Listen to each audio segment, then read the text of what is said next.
the Chargers beats don't really talk about him, and that's because he's not very good. And so maybe he's the Roman Wilson of running backs. Maybe we're all expecting him to be something. The team doesn't even know who the fuck he is. He has to put you watch camp where the rookies got to put the tape on there.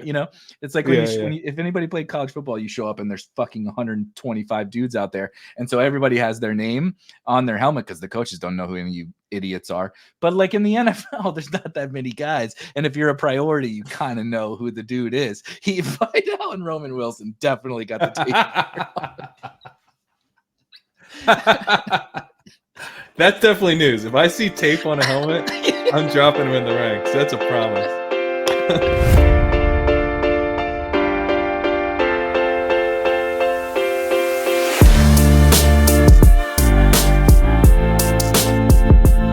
All right, Pat, we're back from not a hiatus, but what, the last time we talked was Leone? Aren't you worried? And then we took a week off for the 4th.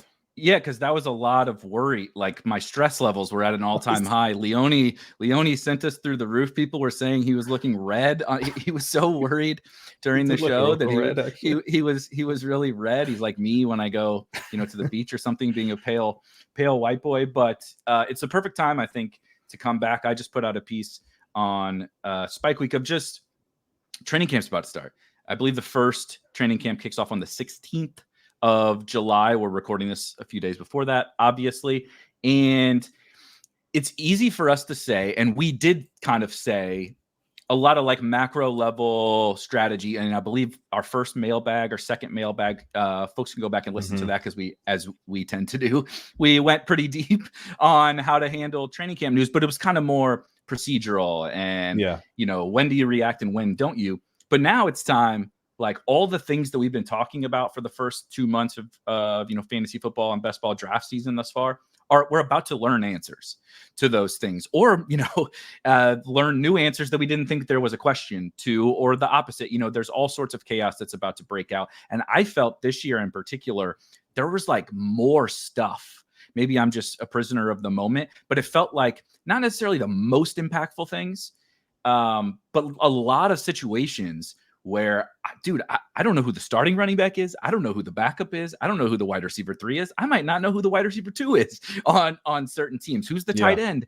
There's a lot of situations I feel like, or maybe more so around the edges than a Kyren Williams type thing, but we didn't see that one coming either. So I think that this could set up for a pretty monumental offseason of different things if we're able to react to them and not, get buried and wait till September to try to find not the next Kyren, but the next most impactful players that we find out of over the next month.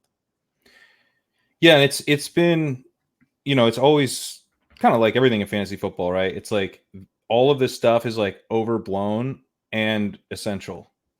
It's the crazy thing. We're like, last year we had one of the all-time ridiculous training camp hype cycles around Calvin Ridley, where he jumped up from like the 3-4 turn to the late second based on some videos and some beat writers saying like, this dude looks really good. Yeah. And kind of a perfect vessel of a guy who had a great season, was banged up, got suspended for a season, gets traded to a team where we're excited about the quarterback potentially taking a step forward. It's going to flow through this dude. Let's all jump on. Let's get super hyped. And then, it doesn't come to fruition. But there was also like a lot of the Kyren stuff. But Puka was a star of the early period, even before training camp. So I still think, we want to be paying attention. Like ignoring this is not the way to go. We don't want to ignore. We want to parse. We want to dive in. We want to know. We want to be conscious of all the stuff that's coming out of these camps. And then we want to interpret it and try to, think critically about the information that we're getting. We're not going to be 100% right, but I think you can't, even though some of it's absolute garbage and will lead us astray, we can't ignore it. And again, we talked about this on, I believe, one of the mailbag episodes. It's only going to increase the amount. Like if you thought the Calvin Ridley thing was crazy last year, and it was crazy. I don't remember. Now that you say it, it's like so much has happened since then. And like we talked about Calvin Ridley quite a bit on the episode with Leone. but like so much has happened and the season played out where I kind of sort of forgot. You do forget when it's not like the Kyren Puka, type situations. You do start to forget, like, no, this dude was like a 4th round pick, and all of a sudden he was going in the late 2nd, and literally nothing changed about the situation. Like absolutely nothing. He's an older veteran guy. He's in a new situation, so you could say maybe the market just wised up to that. But it happened to coincide with the most ridiculous marketing campaign by the Jaguars that I think I've ever seen to like justify this guy. And maybe they believed it, maybe they didn't. I don't know. They don't believe it anymore. Clearly, with the moves that they've made. But you know who I see that happening with? Ooh, go on. George Pickens. Oh fuck. George Pickens is going to go middle of the 3rd. Okay, well, he's going to take I'm cool a with this. Jump up. I'm cool with this. That's a really good one because let's start. So let's start there. All I was going to add is like what you said. Like, dude, everybody, we hammer that home over the course of the next hour or so, because you might hear someone say, "Well, I'm not going to overreact to this stuff." It's like, the market's going to move these guys up and down. The market's going to, I know I'm making my bets. And like you said, parsing it is really the right answer. Ignoring it, sticking your head in the sand, like you might as well not play best ball, if I'm being totally honest with you. Right. Like because you're going to miss way too much impactful and important information. Now, you will also not fall privy to the Calvin Ridley hype cycle. There's going to be those, right? The George Pickens hype cycle or whatever. New player, we get this hype stream, and it's going to be crazy. We never had more access before.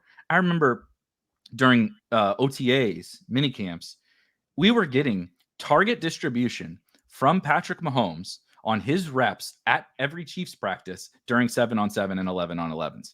And so I knew the target shares from OTAs, not even regular training camp, of the Chiefs with Patrick Mahomes. And by the way, Hollywood was not doing so hot for all the Hollywood fans. And it was like Jared Wiley, which my ears did kind of, there's been some Jared Wiley hype. Point being, if you can't stick your head in the sand, but you also are about to get just fire hose of hype and potential misinformation. Now you have to parse through what is potential misinformation that I don't need to act on. What is like not necessarily misinformation, but in the Calvin Ridley thing is like the market's just picking that thing and reacting to it. And I don't necessarily need to react to it. And then what is the Puka and the Kyren and the Tank Dells and the whatever, these guys who you're like, oh no, these guys are awesome and are way, way, way too cheap. Figuring all that out is difficult, but let's start with the Ridley to Pickens thing, but go ahead. Well, yeah, I mean, and I would just say the market's not especially efficient about pricing it. Like the market isn't going, well, this Ridley situation, we're also seeing hype, elsewhere. We're getting this Puka hype, we're getting this Kyren hype. Let's price all of these. Now, have we gone a little too far with Ridley's rise compared? That's not how it works. It's the Twitter videos circulating and people going, gotta get Ridley, right? So it's not, it's like, it's kind of chaotic, even if, like, let's say you think it's important for someone to have a really good camp, that's a bull signal. What are you paying for? Are you paying for that? Is that priced in now? Or is someone having a really strong camp and their prices stayed the same? Well, that's intriguing, right? Like all of a sudden this strong camp, which could be bullish, it could also be overblown, but I'm getting it for free. So it's like, and that's why I think paying attention is so important. One of the reasons is that you will get a better sense of why guys are rising. Like I know Ridley's rising. I know nothing has changed in terms of his role. We basically expect the exact same thing, but there's been some sick Twitter videos going on. It's like sick edits on YouTube or whatever, where right. I watch the guy's highlights and I'm like, Jesus, every guy on here should have gone in the first round of the NFL draft. But I totally agree with that, and let's start with that Ridley Pickens thing, because it does remind me, as you were talking, this type of situation where we're going to get the risers based on. It's not all based on hype. Sometimes it can solidify a little bit. Like, no, we didn't know exactly, how the Pittsburgh thing was going to shake out. But now we're believing like Pickens really, really is this absolute alpha, and you feel more confident in that. So I'm not saying the guy, you shouldn't like draft more of the guy in those situations. But I think about it like from how I apply some of these types of situations from a DFS perspective. And I think about it like in small samples or trends, if you will, right? So we're in baseball season. It applies a lot better to me in baseball necessarily than football.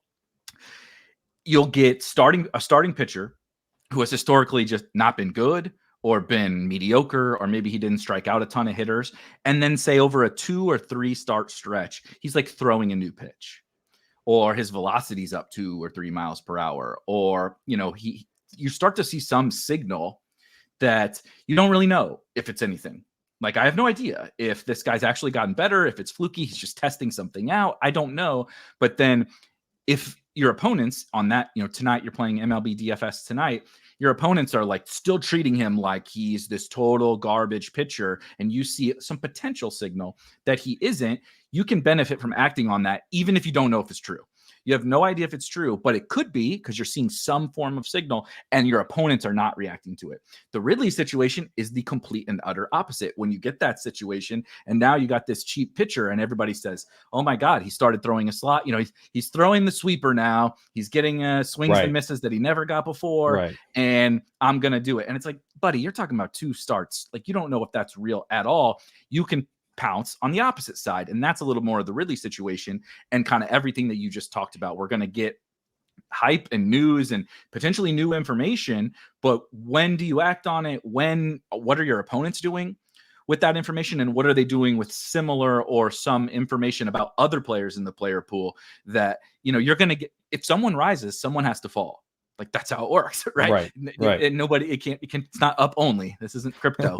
Like, you can only, rise with somebody else falling. So, what are we doing there? How can we take advantage of all that? I think is kind of the crux of this whole time of the year.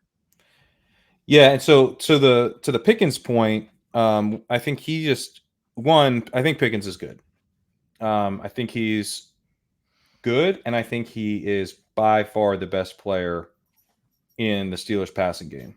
And I think we're going to start to hear, this whole offense is designed to flow through Pickens, which of course it should be. He's also going to tell you, I bet. George Pickens himself is knowing him. This is not Amon-Ra St. Brown out here on the football field. Okay. This is a psychopath with a big ego. So we're going to get, I think, a lot of hype around, I think beat writers are going to be talking up. Now, the other thing is that the beat writers for Pittsburgh, I think, generally kind of sort of toe the company line. And I think the company line will be pretty pro George Pickens in general. But then you're also hearing that the wide receiver 2, this is a big part of it, I think, is that the wide receiver 2 is probably not Roman Wilson. He might not even be the wide receiver 3 to start the season.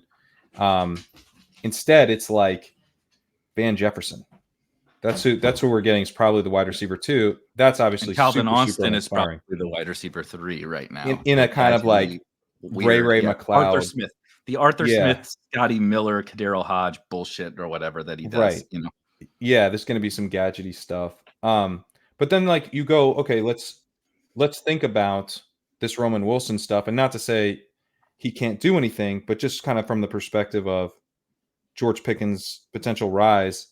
Third round picks from 2 years ago at wide receiver: Velus Jones, Jalen Tolbert, David Bell, Danny Gray. Third round picks from last year: Tank Dell, Jalen Hyatt, Cedric Tillman, Josh Downs, Michael Wilson, Trey Tucker.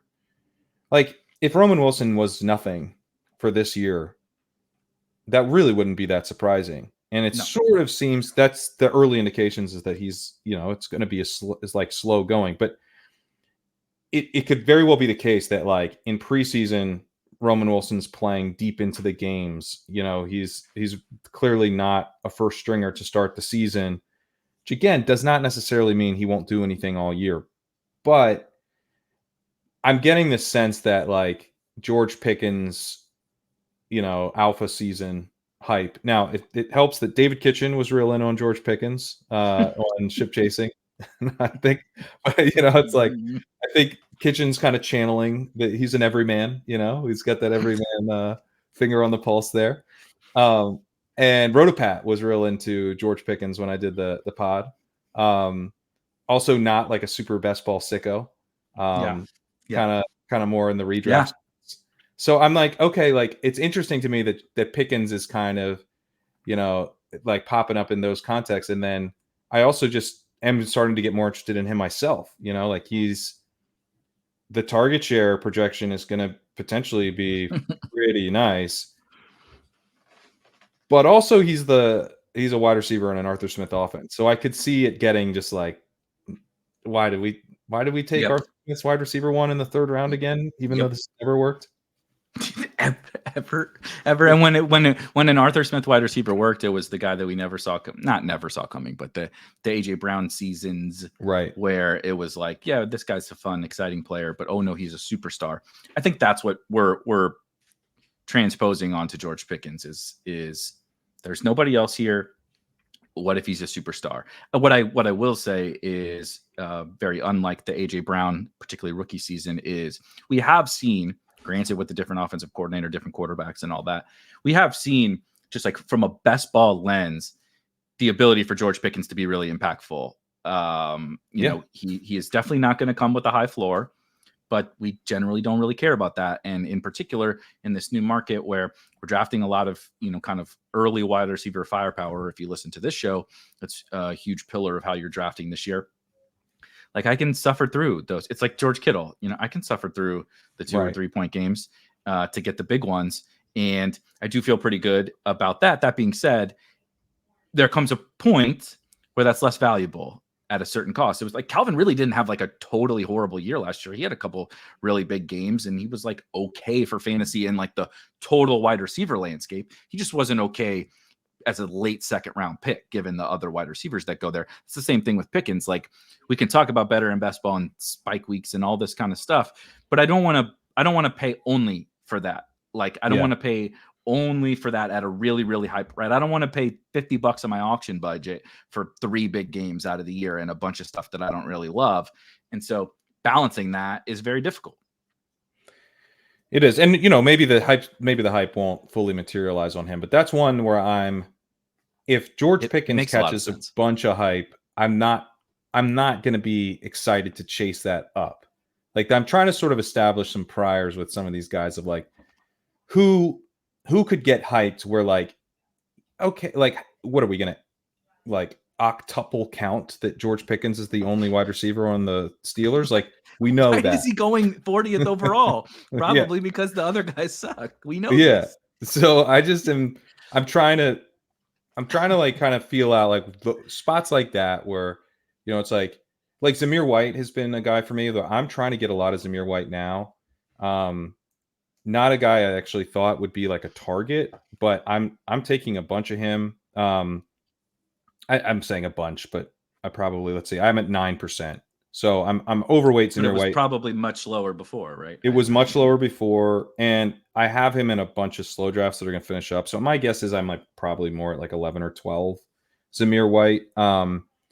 But not a player that I'm going like even double the field on. But if I end up light on Zamir White, I'll probably feel okay about it because it'll likely mean he did skyrocket up boards on news of he's the clear RB1 for the Raiders. We know that now. Yes. We know that now. James Conner. I'm trying to take James Conner a decent amount. I've been trying to take more Zach Moss. These guys are very cheaply priced right now. And we're going to get news most likely that they're the clear-cut RB1 because we've already gotten that news. And it's like, I don't want to have to pay for louder news.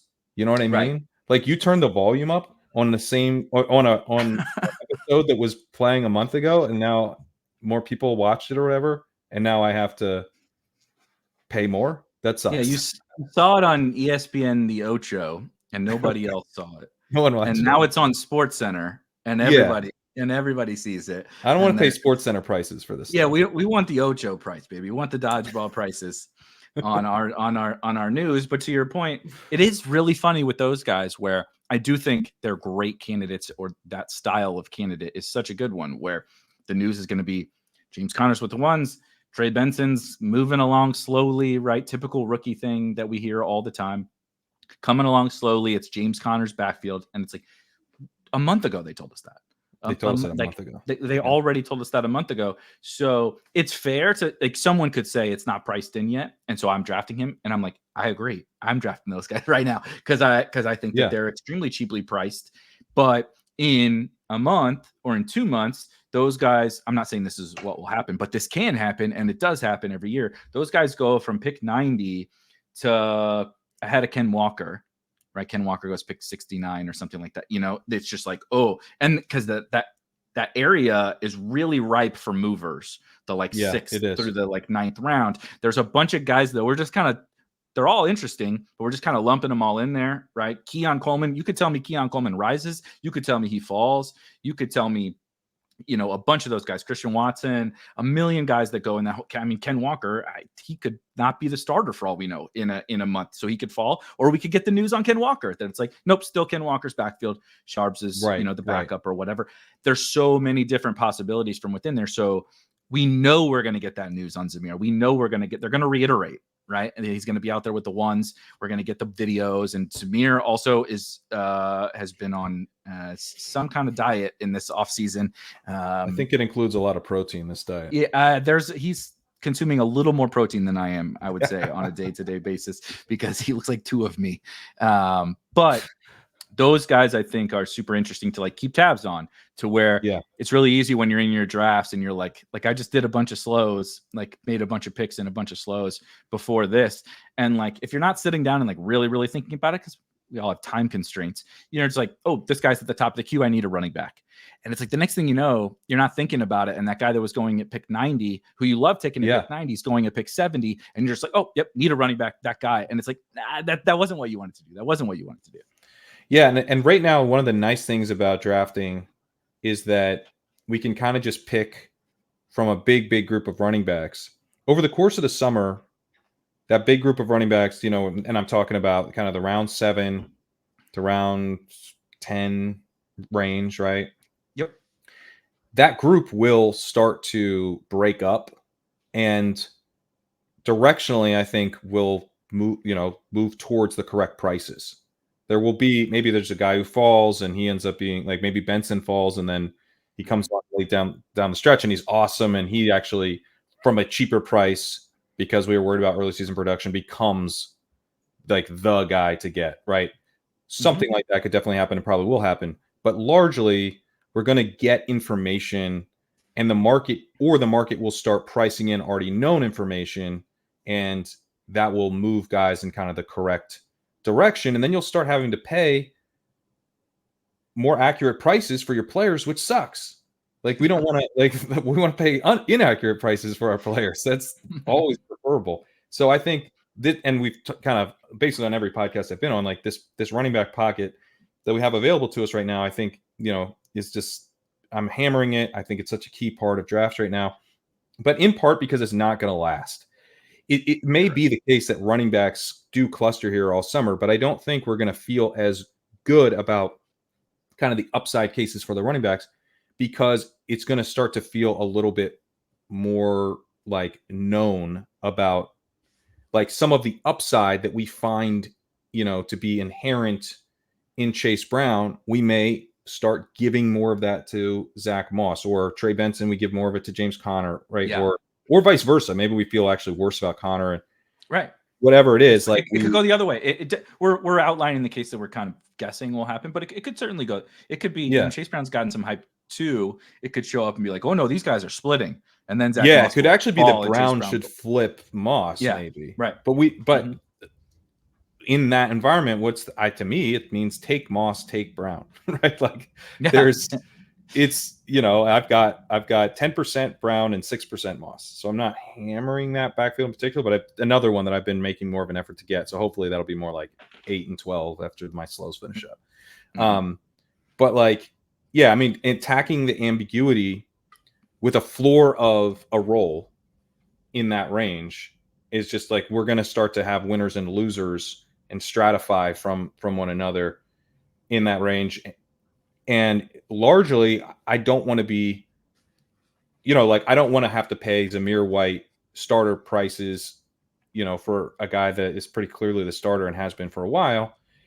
There are, though, guys in this range where I would treat it a little differently. Probably the biggest name I'll mention is Javonte Williams. Javonte Williams, I'm like not sure is the starter truly. Is he in I a don't know committee? what. Yeah, is he trade bait? Like, is he? I mean, I wouldn't expect that. That's not my prediction. My prediction is he's the lead back on the Denver Broncos. That's everybody's prediction. But if we knew that, he's not going at pick 115. If we No. knew, like, no, this is Javonte's backfield, like that's not a pick 115 asset. It's just like, I don't know. They got 4 guys, man. Like, you could tell me anything. You could literally tell me anything amongst those. Audric Estime takes the first snap. I'm like, what the fuck just happened? He didn't even participate in minicamp, right? Samaje Perine, Jaleel McLaughlin. Like, I could easily see any of those guys. But, like, that's huge for Javonte's price, to your point. Yeah, and it's like, you know, Javonte. So I've got 10% Javonte. I'm not like hammering Javonte, but I am slightly overweight.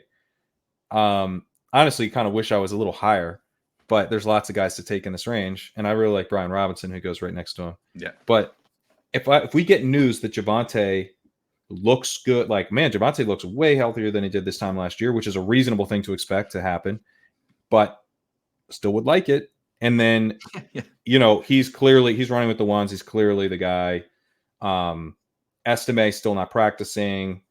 You know, Perine gets cut. Like, there's a number of ways where Javonte Williams could jump up in price, and I'm not arguing against it. I'm just like, yep, this is, we should pay more now for this player's, for the bet that has become better. I think there's, you know, so I think distinguishing those guys from one another, we're like, the Zamir White bet probably isn't going to get better. It's just going to start to feel better to more people. Yes. Yeah, that's it, right? That's how we decide is, did the bet tangibly change? Has something true, like, given the information, right? Javonte is one of the Denver, there's about everything on Denver is like this, but we have very little information about what the hell is going to happen with the Denver Broncos. Every position. I don't know who the starting tight end is. I don't know what the wide receiver room looks like. I assume it's going to be Bo Nix. It could not be. I don't know what the running back room looks like. So we don't know anything really. So as soon as we start to find out that information, these bets do change. Now, it is still, you mentioned this, like with Trey Benson, it is still important to think about the fact that this is not just a week 1 game. Where a lot of the news that we will get is much more, what do early season roles look like? Yeah. And so we still always have to weigh that. But let's just assume, for the sake of this show, right, we are weighting that if we get the news on Javonte and every other Broncos back plummets, now those guys can also become more appealing, and you can still want to buy Javonte at a higher price. That's true. Because of the elements that it's not just week 1, right? Week 17, we're going to look back in week 17, and there's going to be stuff that happens here, and it didn't matter. And not because it was wrong. Like, it can be, best ball is a game of chaos. The whole point is chaos. But deciphering how to act on these things is exactly what you said. Did something actually change? The bet is now different. The player profile is now different because of this new information. Or is it moved from the Ocho to Sports Center and everybody? And so now more people just feel that feeling now, when they just didn't look. They didn't care before, you know, or they were just, or a lot of people just dropped off ADP. So, like, if there's nobody out there willing to reach around on Zamir White, guess what happens to Zamir White? He's not rising. But now, if more people are attached to that information, there's a better chance that he does rise. And there's probably a better chance that some of these wide receivers do fall in, you know, that will work together, which will allow not all these running backs, but probably several of these running backs in this range to rise up, because it's mostly a lack of information, like with Javonte, or a lack of everybody acting on that same information and taking into account that same information. Yeah, and I mean, the other thing that's going to happen is that a new wave of people are going to come in, then start drafting who haven't really been drafting before. And so, you know, I think with Javonte and Zamir, you know, running backs are just going to move up. So there's a part of it too, is I'm trying to, like, Zamir White, Zach Moss, James Conner, like, these are profiles that I don't really want to pay for if they're like 2 rounds more expensive than now. Najee Harris. Like Najee Harris is, I have trouble drafting Najee Harris because I draft so much Jalen Warren, but he's a good pick, at this price. Will he be a good pick if he rises 2 rounds? I don't think so. But I think he's a strong candidate to do so, especially if they're like, oh yeah, he's still the RB1, but that might mean he's going to have like a 52% snap share week 1, but he might be the RB1 all training camp. I think we know reasonably well he's the RB1. Right. It's just everybody treats, this is probably a lot of what has to do with this whole range of running backs is, and I hear this all the time, people who is the starter and who is the backup. And that is really only they think about it like Madden. People think about backfields like it's Madden. I was playing Madden last night. That's why this came to my mind. And wait, how's your Saints rebuild going? Chase Brown, not great. Chase Brown, I'm not a cap aficionado in Madden. So who is there? Jake Hayner is my quarterback because I physically don't have the funds to get any more new players. Hey, at least it's not Ian I traded everything. I mean, I got a lot of fun players. Okay, Chase Brown is my running back because he was cheap and young, and I like him in real life. And I traded everything away to get all these draft picks. So I got Marv and Neighbors in the class, and loaded up. Yeah, exactly. We traded the farm, baby. But I didn't understand the cap ramifications. Jake Hayner still got a 4.5 adjusted yards per attempt. Yeah, with the greatest wide receiver room in the history of football, because I didn't understand that. Old school Madden, when we were growing up, dude. Like I traded these guys; they're off my books. I don't have to think twice about it, and that's not how it works in modern Madden. It's realistic cap. There's realistic cap stuff. Wow. Which I did not know when I started with the Saints. So it hasn't been as fun. I thought it was going to be really fun, and it hasn't been as fun playing with Jake Hayner throwing to but I don't remember where I was going with that. But so people treat backfields. And this is what right. So I'm playing Madden. Chase Brown's my RB1. Chase Brown does not leave the field. Kendra is the backup. Chase Brown does not leave the field unless he's tired or injured. Right? It's Christian McCaffrey. That's Christian McCaffrey. But there's one Christian McCaffrey in the real NFL. One and one only. People are hoping Bijan is that, right? People are hoping for some of these other things, but there's really only one guy that operates in that way, and it's Christian McCaffrey. Every other backfield is some form of split or committee, but it's varying levels. Like that could be 85-15. That could be 51-49. But everybody when we speak it, the nomenclature we use is the same. We treat Najee Harris and Jalen Warren as that'd be a pretty good running back. Najee Harris and Jalen Warren the same as we talk about. Najee brings that down. Yes, makes him slower, maybe a little better at the goal line. But we treat that like we treat CMC and Eli Mitchell behind him, right? Just how we speak about it. Not saying that's how we're acting on it in this area. But then, so when Najee gets the first rep with the ones and they call Najee the starter or whatever, people are going to say, see, Najee is the starter on this team. And they're going to now act on it as if he's like 75 to Warren's 25. But he could be the starter and get like Bijan split work with Tyler Algier last year and Cordero Patterson. Like he's the starter, but he's the most valuable guy in terms of touch count projection. But there's varying levels, right? Eli Mitchell's wildly different from Jalen Warren. And so this range and this time of year is so important to remember that part of it too, where it's like, yeah, I agree. I think Najee Harris is going to get the first touch and play the first snap in week 1. But that doesn't that means he's 51 and Jalen Warren is 49 to me. Christian McCaffrey is 99 and Eli Mitchell is 1. Making sure you understand those differences is huge on these running backs and their price, right? Because if they move and it's not necessarily warranted, it's a big deal. Yeah, I also think that's where the style of back and the talent of these running backs is so important because when you have a role where you get a lot of work as a receiver, then if you have like 60% of the snaps, that can be okay. Yeah. If you're like, if Zamir White only has 60% of the snaps, it's not going to be all that fun. Like Zamir White, you're hoping has 70+% of the snaps. Like not like Travis Etienne had a 74% snap share last year. That's to me like Zamir White is an awesome pick. It's because he has a 74% snap share. Like he's just like very clear. Now he says he have 82, which is where Kyren was last year, or 81, where McCaffrey was. No, right? Barkley 79. These are like our true every down players. Yeah, right? Todd White, by the way, was 78, which is one of the reasons I'm not that into him this year because I just don't think he holds that. Yep. But that's where if you're getting up around 80%, then you have like a true workhorse role. But you've got all these other guys like, Isaiah Pacheco was at 60.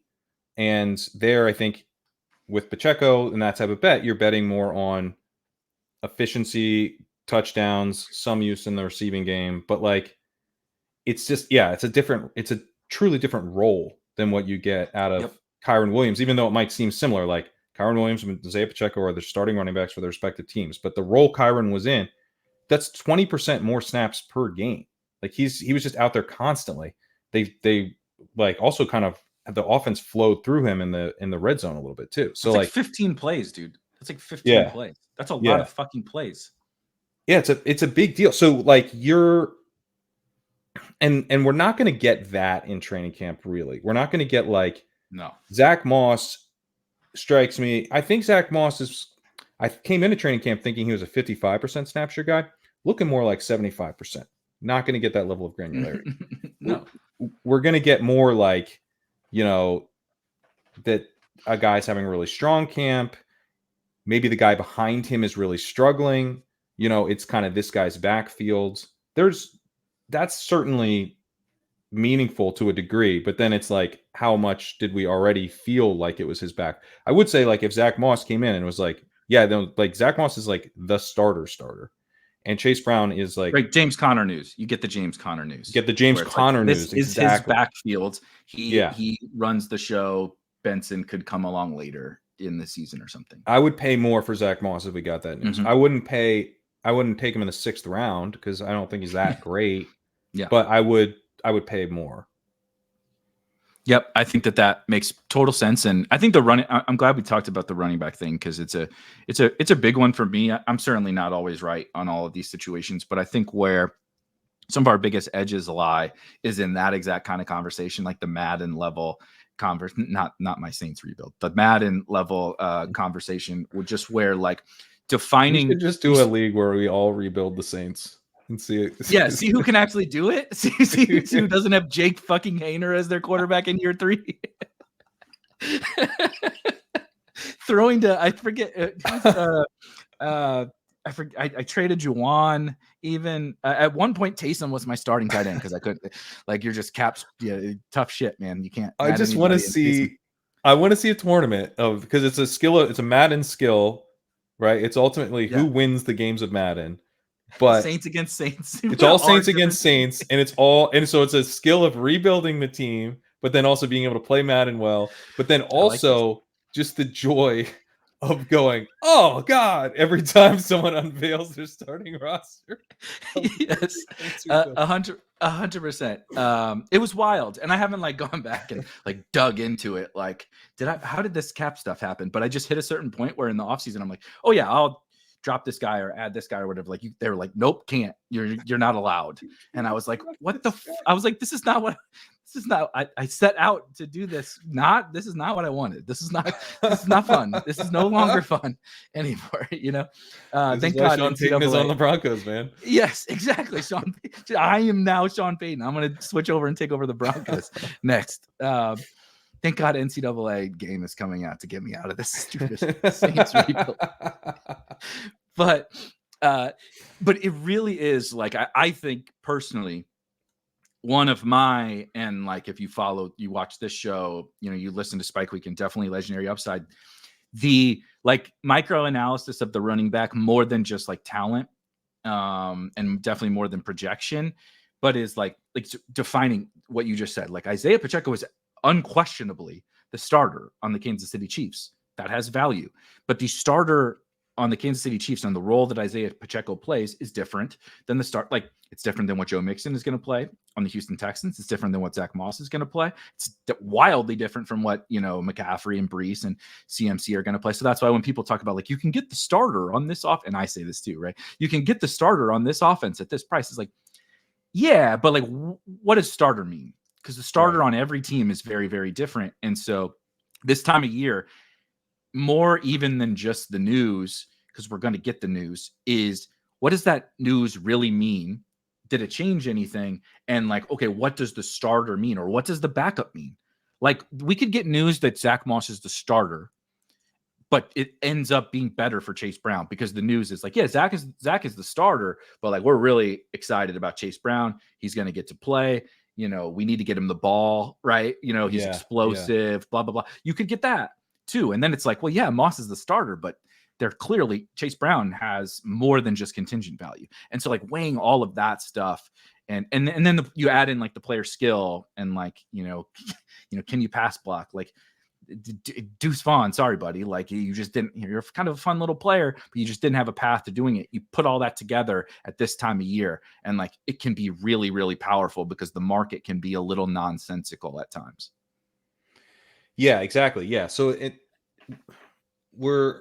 and I am trying to sort of, some of the profiles I like a little less, I am trying to make sure I have some exposure to now cheaply with the thinking that I've been taking Connor a ton. Yeah, I'm trying to take a lot more Connor. And Connor's actually starting to move up. He was my pick on ADP chasing a couple weeks ago as my riser.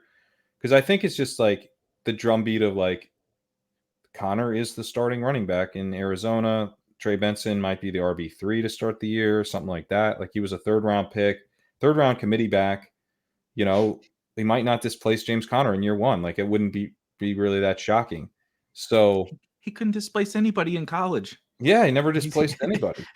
He's going to displace James Conner? Lawrence Toafili, dude. He couldn't get. Somebody go look up Lawrence Toafili. He couldn't get that dude off the field at Florida State. And also go look up the track record of all these Mike Norvell running backs. I know Pollard, Gibson are like fine, but like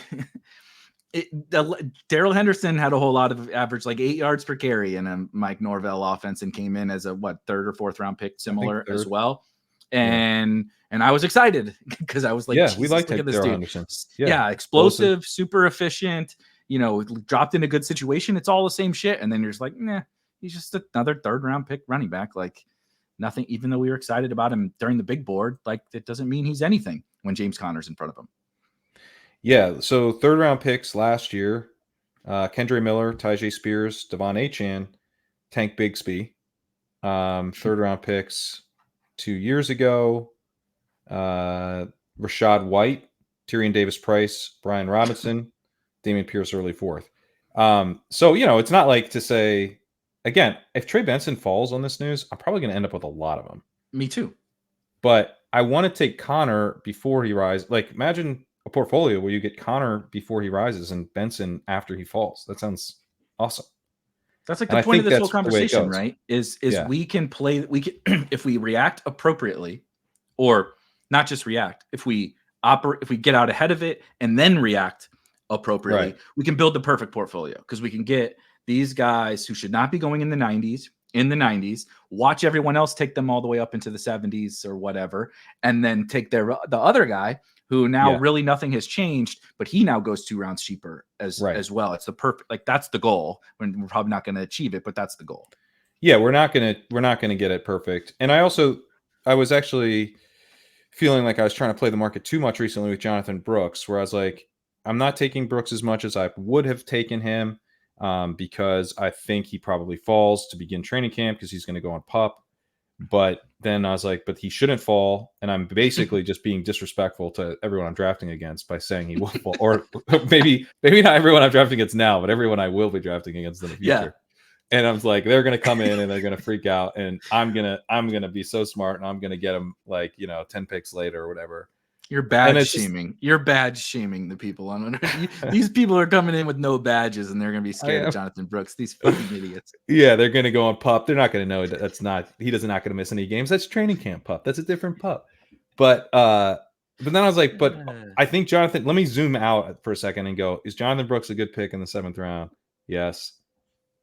Do you want to fade him for some like maybe fall that might not materialize? No. Are you gonna be super pissed if like he rises actually in training camp and you like don't feel like you got enough at the cheap price that was available? No, I'm gonna be furious with myself. So I'm at 16% Jonathan Brooks. It's like not like I'm scared of drafting him, but there was like a period where I was probably like creeping down below that, and I was like, nope, I'm gonna just take the guy that I think is good and underpriced and gives us late season upside. I'm betting on a profile I like. You're getting some of the offensive resurgence juice through Brooks because if we know Canales is going to want to run the ball, so it's like to me the cleanest way to play Panthers better than people expect is Jonathan Brooks.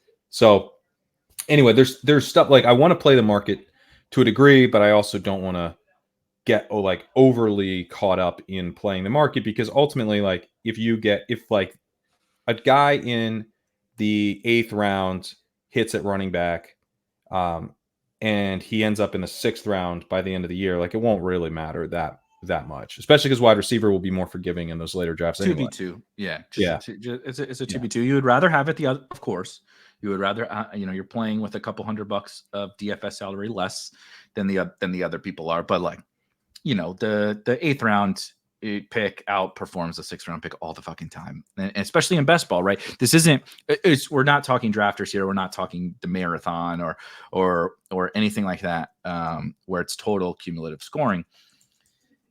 I worry so much less about those kinds than I used to. I used to really like the market.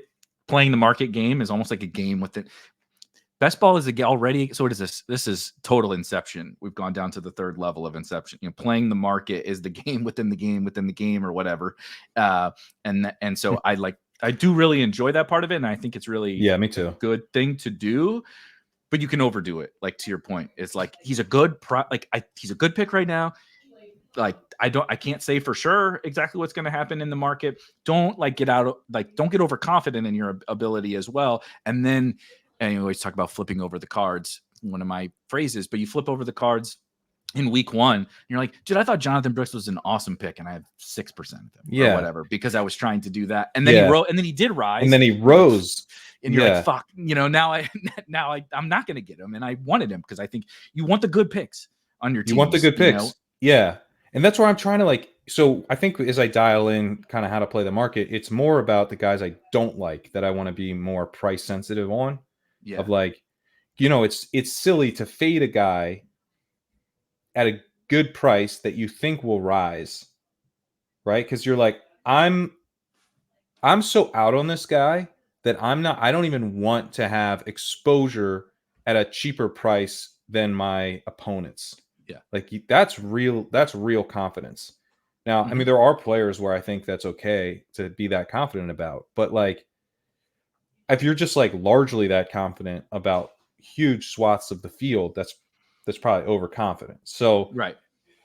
I am struggling. Like Pacheco actually would be an example of this, where like, I don't have a ton of Pacheco. Me either. I think he will rise. I'm at 3% Pacheco. I think I have one Pacheco team. Okay. Total. When I see him in the 5th, I'm making a point to grab him unless I like ETN's another example where I don't have much ETN. When I see him in the 5th, I have 1% ETN, so I'm even lighter there because he goes ahead of Pacheco, and I kind of like Pacheco more.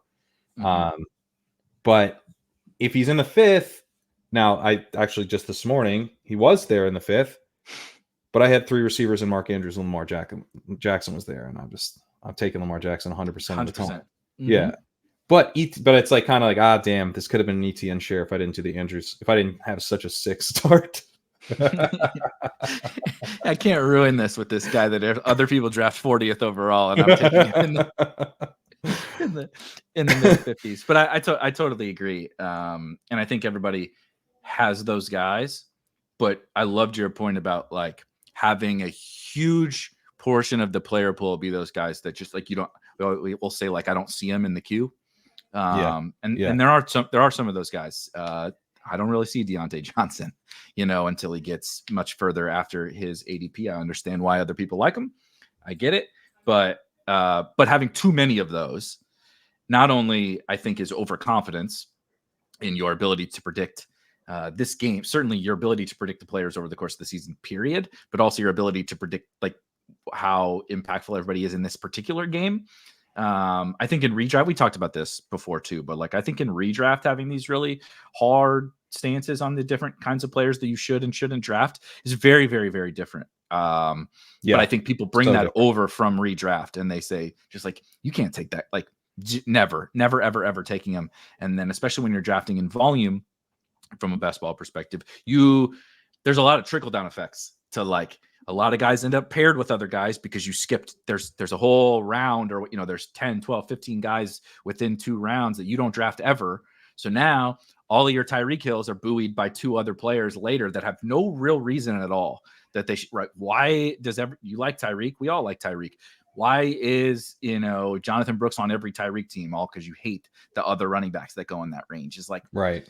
There's a lot of that goes into it that we don't have to get into today. But your point was so spot on that like making sure your level of overconfidence is like you can be overconfident on confident/overconfident on certain things is good and fine. I think we should be able to identify those edges. You and I both believe in some of the player take stuff more or less than other people, but like level setting and just being like I don't want to narrow my player pool to like, very, very, very small because that has a lot of other issues, even more so than just overconfidence. For sure. When you said Deontay Johnson, so that's kind of brought up a thought of, I've actually started taking more Deontay Johnson, and he's probably paired with I use Deontay Johnson kind of for a purpose, and it's largely to pair him with Rashee Rice, who I'm now taking in the 6th, and not just Deontay Johnson, but I'm more likely to take that wide receiver in the 7th, like a Jackson Smith and Jigba, Johnson, like that guy who, you feel like, okay, you're going to be, the bet is that you're earning targets and you're solid. But Rashee Rice, I think is we've talked about Rashee Rice a bunch, but I would say like, as far as like training camp priors and stuff, like I do think like, I don't know what's going to happen with Rashee Rice, but I do think that building with him is potentially, I want to target that uncertainty, and he would be an example of a guy like very, very clearly we are going to know a lot more for real, that we are going to get a true price, later, and I don't know what the true price should be, but the way I'm trying to load up and get a lot of him in the 6th round, even though he used to go in the 7th round, sometimes the 8th, because that true price, if he doesn't get suspended this year, which seems more likely now than it did a month ago, because the case is getting kind of like pushed back, it looks like, and maybe this is 2025 suspension, then I mean the true price is like in this environment, like where would you slot in Rashee Rice if he was suspended 0 games and ADP is exactly the same as it is now? I think I had him. It's funny you say this because I've had to back off just a tick from my original rankings because even though I try not to adjust for ADP in there, I try to put as like much of I do still want them to be a little bit actionable. And there's just a handful of those guys like Rashee Rice where it was like, dude, he's going in the 80s, right? And like people are like, this is really tilting to get to the 4th round of every draft, and Rashee Rice is at the top.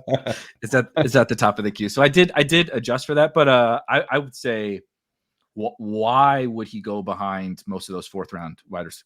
Christian Kirk and Terry McLaurin and George Pickens that we were talking about. He's probably the wide receiver 1 on fucking Patrick Mahomes' team, and we have a proven good year of good production, and now the offense is better, and he's not going to get suspended. He was going in the 2nd round in the big board. I know that they added Worthy and Hollywood and stuff, but he was going in the 2nd round of these drafts. I don't know why he's not like. There's a gap in the market. I think after everybody can pick it like Kyren or Diggs or whatever, you and I don't. I think he would I think he would go ahead of Diggs. Yeah, like 30s, like that late 3rd. So what is that? The late 3rd, mid to late 3rd, or something like that. I think he might go ahead of DJ Moore. He might go ahead of DK Metcalf. people are very worried about. I'm not worried about Seattle. So I mean, I'm worried about not another "Aren't You Worried" episode, but I'm just worried about like DK Metcalf's profile himself. But I'm not worried about Seattle. Honestly, I'm kind of excited. I've been stacking up Seattle a bit more lately, but like people are worried about the Bears and like who's the guy here, and is there a guy here, and like. We're propping up DJ Moore and Keenan's cheap and Rome's cheap, but like, how does that? I could see that guy falling behind the clear and unquestioned Patrick Mahomes wide receiver 1 for sure. So I don't know. I mean, like, I am trying to pair, because someone asked on one of the shows that I was doing in the chat, like, what if, or in the comments, I don't remember. Like, should you actually bet that Rice doesn't get suspended and build like a more fragile room that kind of depends on that? And I feel pretty strongly no, because like if you pair him with like this environment allows you to potentially bank a Rice doesn't get suspended season, and you built strength at wide receiver through the early rounds, and you end up being the strongest team at wide receiver, but having paid like the 4th most or the 3rd most at the position, which is in this landscape, I think would be a huge win. Like you're potentially, if like Rice is your wide receiver 4 in round 6, then I've got 2 detours that I've taken. So maybe I've got 2 elite onesies,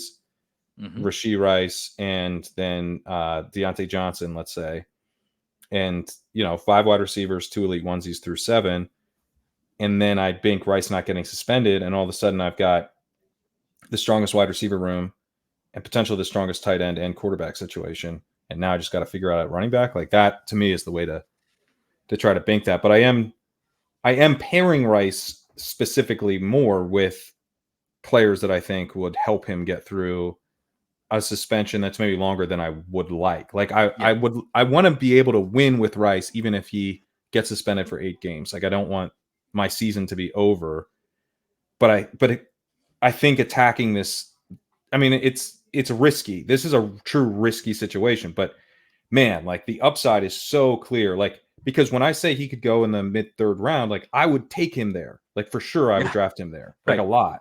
I took him in the 2nd round in the big board. I was drafting him in the 2nd round in the big board. Yeah. So I mean, this is a guy that I would be comfortable taking in like at the 2-3 turn now, even with Worthy there. So that's probably about the peak of it, of where I would be. But like, could he pay off that price tag? Like absolutely could. So I mean, it's a really efficient 2nd-year player who had 2nd round draft capital in a Patrick Mahomes offense. Like he can pay off 2-3 turn ADP pretty easily. So anyway, that's one where, with the pairing stuff, it'll be kind of interesting. Hopefully Deontay Johnson doesn't ruin. I'm actually more worried about Deontay Johnson ruining. Yeah, exactly. This guy gets suspended for like 8 games is not the concerning part of the conversation. That's about right. My only thing that I would say that I'm being cautious of is I agree with everything that you said, but not making sure that I don't overplay certain specific players with. I don't want the Rashee bet to come through, and I was fucking right. That like this was the generational wealth opportunity with this guy in the 6th, 7th round, like you said, 8th earlier, but then I ignored him with whatever, right? I'm not saying I like JSN, but like the person listening is like, I really like Jackson Smith and Jigba, but I'm never going to take him with Rashee Rice because Deontay makes me feel more comfortable. You can take more Deontay with him, but that's what I'm like. If I really believe in this Rashee as a bet thing, I want to make sure that it's like, it's not only with XYZ, early guys, and it's not only with XYZ other like backfill. I'm not just throwing fucking Demarcus Robinson onto every Rashee Rice team because I'm confident he's going to run routes at the beginning of the year type thing. No, 100%. I mean, that would be like, that would be both a tempting and I think a really bad way to play it. Like completely uncorrelated, just like Demarcus Robinson is going to get me through. And it's like, and the reason I think it would be such a bad way to play it is that there's probably someone in that range that is a league winner, right? Yeah. I mean, because he's not, Demarcus Robinson's not even going like that. I mean, by the way, now or something, if I have to deal with Demarcus Robinson hype from training camp because he's the locked in wide receiver 3, I can't, I'm not going to be able to handle it. It's coming, buddy. 145 Demarcus Robinson because he's going to definitely run routes, and we already know that. I feel like I'm losing my shit, and like I've seen a bunch of Demarcus Robinson. People are out here with Demarcus Robinson's their highest owned wide receiver in our little Twitter bubble. I'm like, really? We are definitely going to get it. We're going to like. I do think he's that running back tier that we were talking about. He's the late wide receiver of like that whole where it's like, yes, we know fucking Zamir White is the starting running back on the Raiders. It's like, yes, I know Demarcus Robinson is the wide receiver 3 on the Rams, but then we're going to get it. Yeah. Right. We're going to get going it to Sports Center. That's a Sports Center one. Yes. Yeah. Shocker that Demarcus Robinson was on the Ocho. Okay. Like not a big Sports Center guy. He was buried, on ESPN News late night or whatever, was the Robinson thing, but I think it's coming for sure. Like it's going to be, we brought him back. Sean McVay's very nice about everyone except Cam Akers. So like he's going to probably say something very nice about Demarcus Robinson as their wide receiver 3. And so I would imagine he's a decent bet to rise, which you could say I like him. And so that's why I'm taking him now. I think that's fine. But he seems like a wide receiver bet that would be like that to me. Let's hit some of these. What do you think? But let's rapid fire some of these situations because I want to. Sorry, just on the Robinson one, I want to just bring up a few guys that I think are kind of because this is like sort of the wide receiver version of what we just talked about with running backs. Yeah. But I think there's a group here down here where it's like there's Demarcus Robinson is Ocho to Sports Center. Michael Wilson. That's real news. That's a Javonte. Like, what if Michael Wilson just definitely ahead of Zay? Like, I would pay more for Michael Wilson under that news, right? But they're kind of similar types of. You're betting on routes, but one, we're going to get news maybe that routes look really certain, and that I think is actual news. One, Demarcus Robinson, we're going to get news that he's running a lot of routes, and we already know that, and that's the only reason he goes here. Rashad Bateman, we're probably going to get news that he's running a lot of routes. That's not news, right? If Rashad Bateman's not running a lot of routes, there's an if Tez is running a lot to routes, that's news. Right. Or Marvin Mims. If Marvin Mims is running a ton of routes and he goes like 12 picks after Bateman, right behind Wilson, a little bit behind Robinson, like that would be, or Troy Franklin, who goes in a similar spot to both these guys. Or Josh Reynolds. Get ready for Josh Reynolds. I'm not going to take Josh Reynolds. No matter. I just don't think I can do it. I could barely stomach it on the Lions last year. Yeah, I did a little bit, and I could barely stomach it on the Lions. I'm not doing it on the Bo Nix Broncos. Okay, imagine that's where we draw the line. Imagine drafting Josh Reynolds and just watching Tim Patrick score touchdowns. Little Jordan Humphrey catches another touchdown in week 6, and you're like, why the fuck did I draft all of this Josh Reynolds again? That's just not. I'm not gonna. That's just. It's gonna steal so much joy from me if I draft Josh Reynolds and Tim Patrick's the answer. I can handle Tim Patrick being the answer, but I have to have drafted Troy Franklin and Marvin. Yes. I can't have tried to draft Tim Patrick and drafted the wrong Tim Patrick. Yeah, I can't try. Right. It's like that's what Demarcus Robinson feels like to me. It's like you're trying to draft Van Jefferson and you could maybe not even get Van Jefferson. Like imagine that. Like you said, like you're you're a thief of joy type things. Like I can think of no greater thief of joy than trying to draft a borderline useless best ball asset and still not getting it and getting worse. I actually like feel hungover now. Like that's I'm like have that like shiver like oh god. It's just it would be so bad. Oh god, yeah. That's I think that's actually a great synopsis of a lot of those wide receivers, like my take on those wide receivers that I've never really verbalized. It's there's the win condition is so minimal. Like when they're a hit, it's so minimal. And we are very confident that that's the floor. Like people treat the win for the Van Jeffersons of the world. Like that's the floor. When the floor is, this is not an NFL player. Like this is, he's riding the floor bench. Is he's traded again. Yeah. Again. Yes. He's no longer with the team.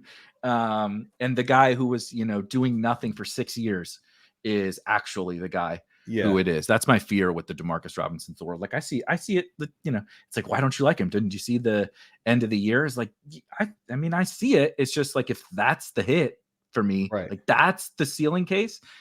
I just would rather whiff than have that feeling of trying to find Tim Patrick and finding you feel that way with the Bills guys at all? Like if there's a Demarcus Robinson this year, isn't it like MVS or Yes. not to go full hit him with the gritty, but Chase Claypool.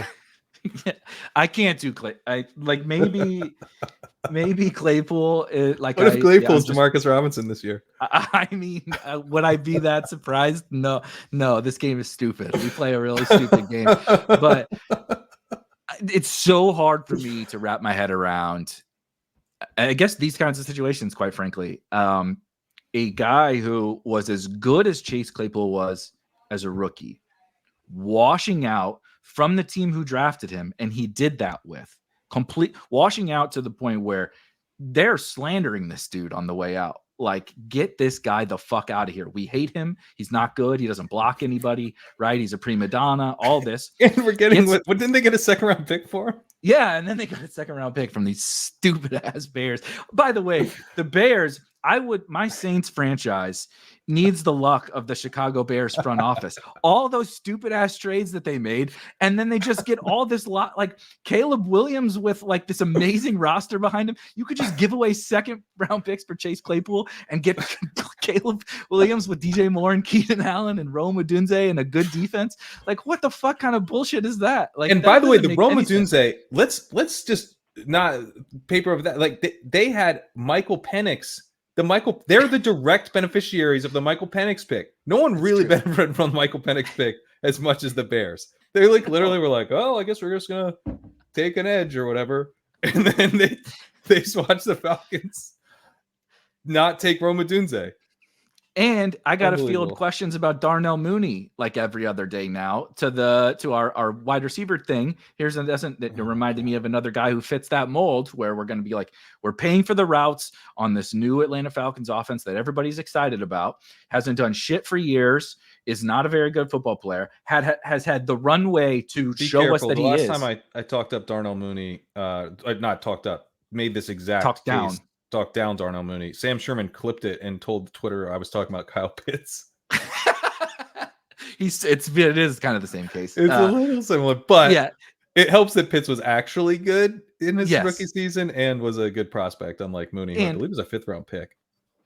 Correct. Also wasn't very good in college, Darnell Mooney. Other than that, it's the same exact case. Yeah, I mean, same thing, right? Yeah.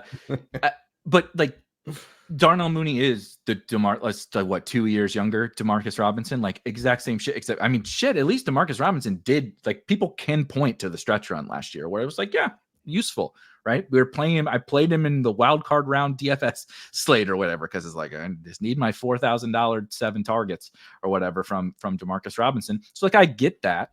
Darnell Mooney's never even really done that, and he has not had target. He's had every opportunity, and so people will say well, it was the situation, right? He's playing on the Bears. It's like, yeah, but DJ Moore just went nuts on the Bears. I know that there's a lot of middle ground between Darnell Mooney and DJ Moore, but that's the fucking point. That's the whole point. That's the literal point, is that if you're good, you can still do it in that situation. And he was not good. You know who's also a lot better than Darnell Mooney? Drake London. And Kyle Pitts. And Bijan and Kyle Pitts. Yeah.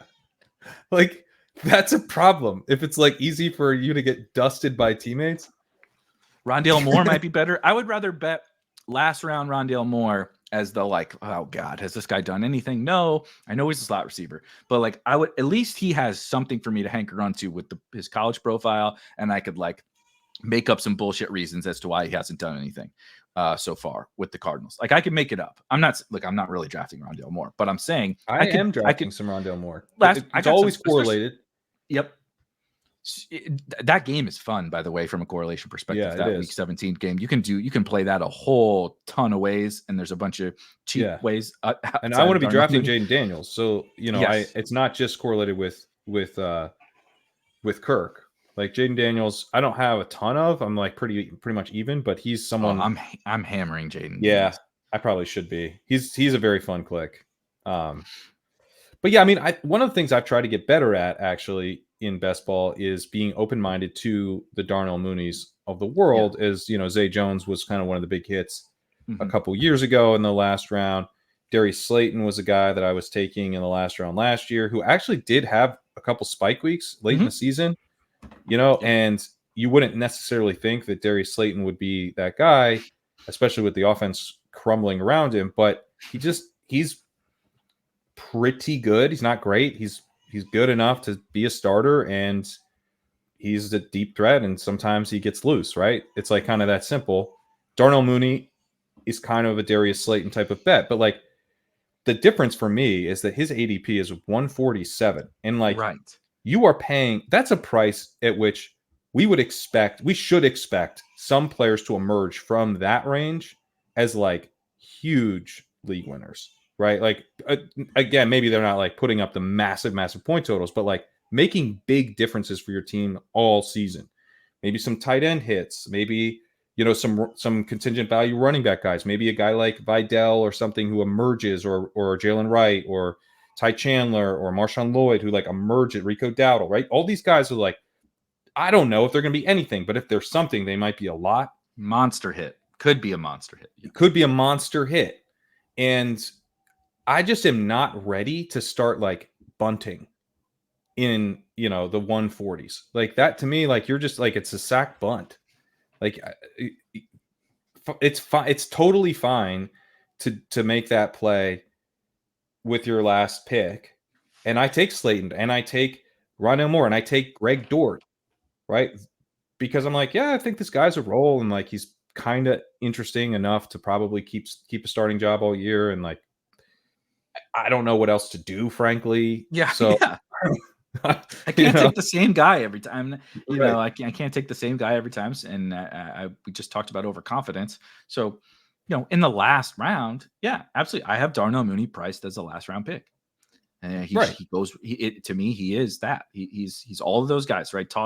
Shake them all up. There's going to be some teams where if he went in the last round, I would have some Darnell Mooney teams where, like you said, it's like, okay, I got Daniels and McLaurin and McCaffrey, and fuck, I didn't get anything from the Falcons. I need that 7th, 8th wide receiver or 9th wide receiver on this team. Okay, cool. Let's do it, right? I can get the Slayton outcome. I can get the 5 for 100 and a touchdown in that last, game, and cool. But like one in the 140s, like are we like that? We are really paying for some extreme. At least with the Slaytons of the world, I could like squint and see like a pretty decent NFL player, like decent NFL player. I mean, Slayton's been decent. Yeah. In bad situations. You talk about the bad situation thing. Like you talk about who's been in a fucking bad situation for his whole career. Darius Slayton on the Giants. Are you serious? The dude's been catching passes from the worst quarterback room of all time for years and years, and he's doing it. Darnell Mooney can't do it with Justin Fields. Get the fuck out of here, man. Like, what are we doing? I remember the trade offers that I was getting from Robbie Anderson owners in Dynasty Leagues. Okay. I remember. I still remember. Okay. And I mean, what's the difference between Robbie Anderson and, Darius Slayton? Like, it's the same. We just never got excited about Darius Slayton because he has wasted away on the Giants this whole time. But like, he's like a totally functional NFL receiver, and that's what he'll be again this year. I'm very comfortable paying for that in the 18th round. In some ways, I think that's what 18th round picks are for. Like, we're not always going to get a Kyren who not only emerged as, an awesome pick in the 18th round, but then somehow stayed in the 18th round until kickoff. Like, that's actually the craziest part of the Kyren thing, is that like my team that made the BBM finals, I took Sean Tucker ahead of Kyren. Like, what? Why would I do that? That's dumb as hell. I waited until the 18th to take Kyren. Thankfully, I got him. But like, I mean, that was a late, I forget exactly when, but it was late August that I drafted that team.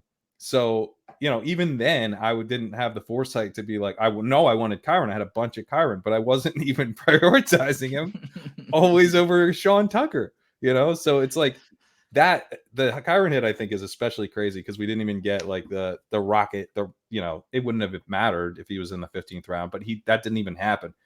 So I tend to think that situation is just super, super rare. Most of the time, even when we get a player like that, he'll rise.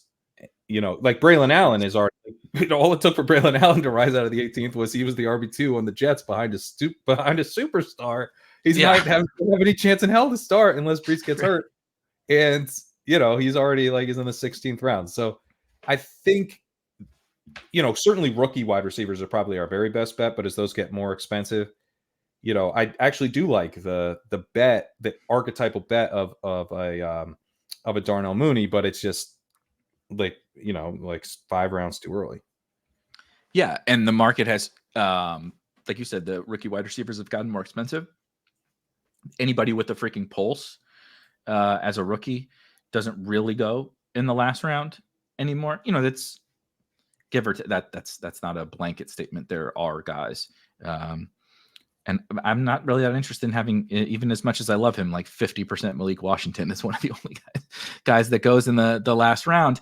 And so you do have to pivot a little bit. I actually think the Braylon thing through the lens of the Kyren conversation is like such a perfect shining example where I feel like this year is different.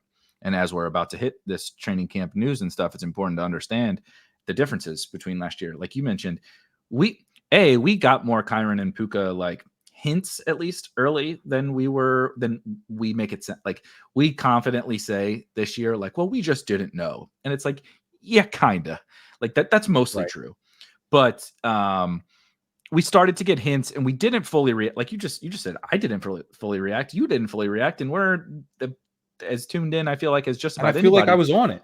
It's like one of those things where like I was on it. I was pretty, I had my ear to the ground on Kyren. I recognized that he was interesting early on, and then I was on it. And then it's like, yeah, but you took Sean Tucker over him, and your best team. Was that you were really on it then? Right. I was trying to look back at you were so on it. Yeah. I took 7 running backs on my best team last year, and Kyren was the 7th. It's like, yeah, so it's like, yeah, you were drafting him, and I know we're trying to play ADP and all that kind of stuff, but still, it's like if you was that big of a priority, you never would have risked him getting sniped. You never would have risked it. You would have been like, dude, 15th round, fuck it. It doesn't matter. I'm taking him. And I did do that by the very end on like DraftKings and Drafters. It like partially saved my season. But like like you said, we weren't totally on it. But so Kyren happening, and we get late round hits all the time. Mm-hmm. They're all different. Right, it's the island of misfit toys that turns into the the new Christmas gifts.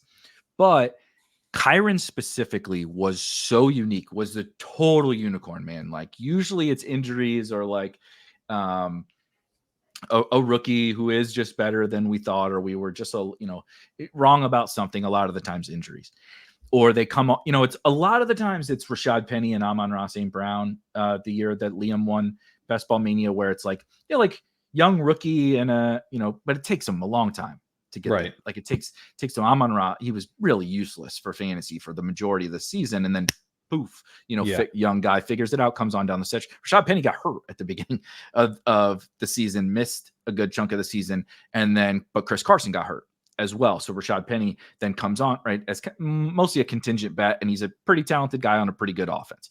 That's a lot of the times how it works. Pete and I had Sony Michel. We drafted him when he was on the Patriots and ends up on these Rams and comes on down the stretch as it's a lot of that bullshit that happens. Kyren was such a unicorn where it's like, no. The Rams starting running back who's pretty good at football and is going to play the second most snaps of any running back in the entire league on a good Matthew Stafford, Sean McVay offense. Also with this breakout superstar rookie wide receiver is in the last round. And like, we could have known it all along and we just didn't know. That is it's probably never going to happen again. Like I think it will happen. Remember Devonta Freeman, we got that. It's like, it'll happen in 10 years. We'll get it again in 10 years. So once every 10 once every 10 years we might get another Kyren level situation. And so because we got Arian Foster, I think kind of came like that out of nowhere too. That was Vic on the Eagles year, and I'll never forget because T.O. That was the best fantasy team I've ever drafted in the history of my life, and it was in a $20 home league or whatever, because I was in I had Gronk and Jimmy Graham together. It was only half PPR. I got a Jimmy Graham Saints jersey. Maybe this is why I love the Saints so much. I got a Jimmy Graham Saints jersey over here in storage. Jimmy Graham was my fucking guy, but it was like started with that all on the same team. Foster, Jimmy Graham, Mike Vick that year. Like T.O. and Ocho Cinco were still. This was awesome. The 2009 was that the year he exploded? I believe so. He came totally out of nowhere. And Down the this stretch. is a great example Yeah. of like the news and stuff, of following the news, being like, I think there's something to this Arian Foster guy that I never heard of in my entire life. And it was like, yeah, but the Texans, there's a lot of opportunity here. No, so it was 20. So he came on down the stretch in 2009, played 6 games, scored 3 touchdowns. And then 2010 was 1,600 yards, 16 touchdowns, and another 600 receiving. He's at 2,300 yards or whatever. Just insane. So that happens. I shouldn't say that it doesn't happen. And also, that was his second year, ironically, very, very similar to Kyren. But I think it may not happen to the level that we've seen it, because the market is now so goddamn obsessed with any, like, is it this year's Kyren? Like, any news is like Braylon goes from the last round to the 15th round, like overnight, because it's like he's the backup. Any form of news is driving all this late round stuff so much more. Like, we're gonna get to a lot of our conversation we had here today. That late round stuff, we're going to get shakeups like crazy, because there's a lot of backfields or third wide receivers or what have you, quarterback rooms even, where we don't have much news or certainty or information at all. But we're going to get right. We're going to get it. Who is the RB2 in Indy? Who is the RB2 with the fucking Ravens? Right? Who's behind Derek? What happens, when Derrick Henry's not on the field? Who's out there? Right. Justice Hill, probably. But maybe not. But maybe not. Like, there's just a bunch of those situations where I've been taking, to that end, I've been taking Rasheen Ali on the Ravens a ton as kind of my rookie 18th round running back flyer, just to be like, I need to take Justice a little more. Justice Hill is just a dude. He is absolutely just a guy. Do I expect that he's the backup to Derrick Henry? Sure, of course. But I expected Cam Akers was the backup, or was the starter in front of Kyren, before. And like, sometimes, like, what if Rasheen Ali's good? Like, right. Why can't he overtake Justice Hill? Like, I don't see what in Keaton, they've already told us he's not going to be around for quite a while with his ACL tear. Some Keaton, he looked so good last year. He was really fun. Yeah. But my concern is he's like that home run hitter, which is fine. But I don't ever see, like, if Derrick Henry goes down, it's like, all right, buddy. Yeah, that's true. You're getting 75% of the snap type situation, where Rasheen Ali that's what he did in college. He was an absolute stone cold workhorse at Marshall. Ali, I need to take more of, for sure, because I think he's gotten a little bit of buzz, and that would be one where, if we hear like Rasheen Ali's going for the RB2 job, like, that's one to chase. That's definitely 100%. One to chase. A lot of these, like, I don't want to pay more for Braylon Allen because he's definitely the RB2, because I would put his odds of being the RB2 at like 95%.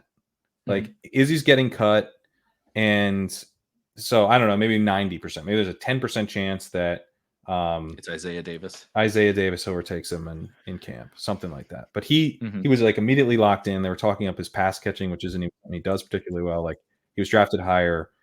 Izzy seems completely out of their plans. So again, assuming health for everyone, I would say Braylon Allen, honestly, probably like 90% chance. So if you're making me pay, I don't want to pay any extra for like it to go to 95 over the course of training camp. Like, no thanks. But like Tyrone Tracy, if he's locked in as the RB2, like, I will pay more, even though those guys go ish near each other. Yeah, they're like 4 picks apart. So yeah, but Tyrone Tracy doesn't have Breece Hall. Exactly.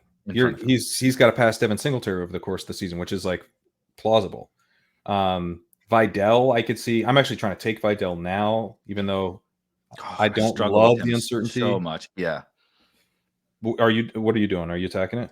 I was taking him and I've stopped.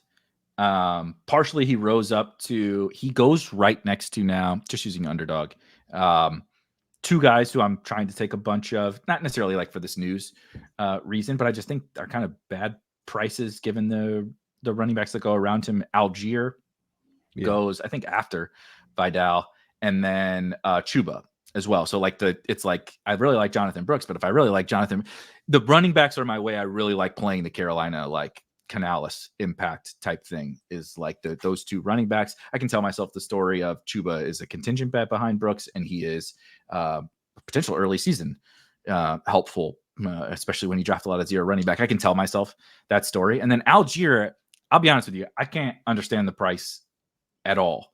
He's good. He's good at football. Like, it's proven fat. I want good players. Pretty damn sure he's good. I want good offenses. Everybody's sure that the Falcons are going to be a good offense.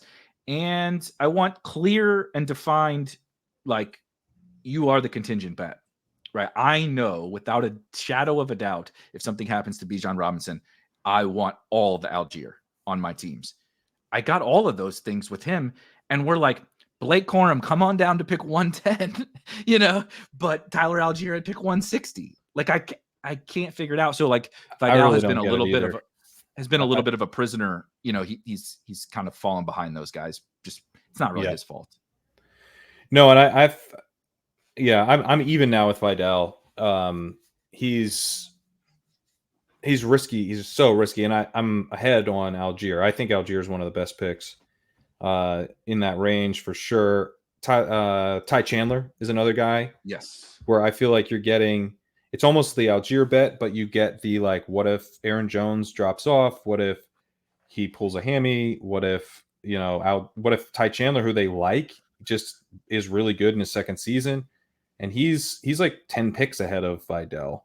And I'm like, it's like the Vidal bet, but like, I know Chandler, I know is something. He's not nothing. Mm-hmm. And he's not going to be as good of an offense or as run heavy an offense, but it's why can't it be good? Or Darnold's good, just as good as totally good. Yeah. Mm-hmm. So, I mean, I don't know. Yeah, Vidal's tough because he's expensive for the bet. A lot of the risk is not priced in, but the upside is still not priced in. Right. He could be the starting running back down the stretch for the Chargers, which is if you told me, there was like a floor and I might be getting the starting running back down the stretch for the Chargers, I'm taking him probably ahead of Blake Corum. Yeah. If there's a floor, if he's Corum definitely got a role. Corum needs an injury. Yeah. I mean, should I take him ahead of Tyjae Spears? 50-50. He's if there's a floor. Mm-hmm. So, like, I mean, I actually think the upside, he's a tricky one because the upside is not priced in, but the floor is also not priced in. we haven't priced in anything really. I know. Yeah. Which I guess, or you could say they're both priced in, but it's very risky and there's a lot of upside. So, Yeah. These are the tough. I find these to be the tough. Like, some people find the Darnell Mooneys of the world to be like the toughest. A lot of people seem to want to talk about those just like route runners. I don't really find those guys to be tough at all. Me neither. The Vidals, and like, that is like brutal, dude. Because like you said, if you told me right now, he's not only the week 1 starting running back, for the Chargers, but he's like just this. They're like, no, this is our guy. You want to talk about this year's Kyren? Like, if we're talking about this year's Kyren, is like this rookie with Gus Edwards and a guy with one leg as the other running backs in a Greg Roman offense with Justin Herbert as his quarterback. Like, what about this year's Chuba? We don't even need Kyren. Yeah. Like, he could be this year's Chuba. Like, he passes gut. Like, you give me like a 35% snap share in week 1, week 2, week 3, week 4, right? And then like, I'm all of a sudden he's like flashing. He's getting some use in the receiving game a little bit. And by the end of the season, he's like the clear-cut starter and Gus is mixing in. Like, it sounds pretty plausible if Vidal's any good. Or like Eli Mitchell in his rookie season. Oh, yeah. Where, so we thought it was, so it could be like that where, and I'm not saying this is what the market thinks, but it was Mostert as like the 1A, but we thought Sermon was the 1B. And it turns out that Eli Mitchell was the 1B. And wasn't Mostert gone then? Or hurt? No, Mostert got hurt in week 1. I took Trey Sermon, and this was co-managed for the record. But let me say, we took Trey Sermon in the 6th round of a FFPC main event that year. So please, for the love of God, tell me Raheem Mostert wasn't on the 49ers. It was. Yeah, he was. It was Trey Sermon's rookie year. Trey Sermon's rookie year. The whole summer was Mostert versus Sermon at like, in the 7th round on Underdog or whatever. We were having that was the debate we were having. And yes, you drafted him not only over Raheem Mostert, you drafted him over a lot of people. A whole lot of people. A lot of people, yeah. And Eli Mitchell about 2/3 the player pool. Eli Mitchell was the guy, and then even when Eli Mitchell got banged up, they brought Jeff Wilson in to be the guy, so that they did not have to give the ball to Trey Sermon. Now we're still doing the Trey Sermon thing. I'm having trouble. I know he's the locked in RB2. We pay for information, but that's the RB2 thing that it to me is not it. That's the RB2 thing to me. That's like people call him the RB2. He reminds me of like if we were to call Chris Rodriguez the RB2. Like if Brian Robinson goes down, I think Chris Rodriguez is going to step into like that role. That's what I feel about Trey Sermon. It's like if JT goes down, you're going to get the rushing. You're going to get kind of like the low value shit. But like Evan Hall, Tyler Goodson, whatever your flavor is. Trey Sermon will ensure it is low value. Yeah, exactly. That's what he does. We could classify it high value, but you're not going to get any value out of it. The green zone doesn't start at the 10-yard line for Sermon. It starts around the 2-inch line. I need the 2-yard line. He needs the Jamal Williams zone. Just get somebody get tackled at the 1 every time. So no, but Eli, the Eli Mitchells of the world, could still be possible, and I think Vidal has that for sure in his range.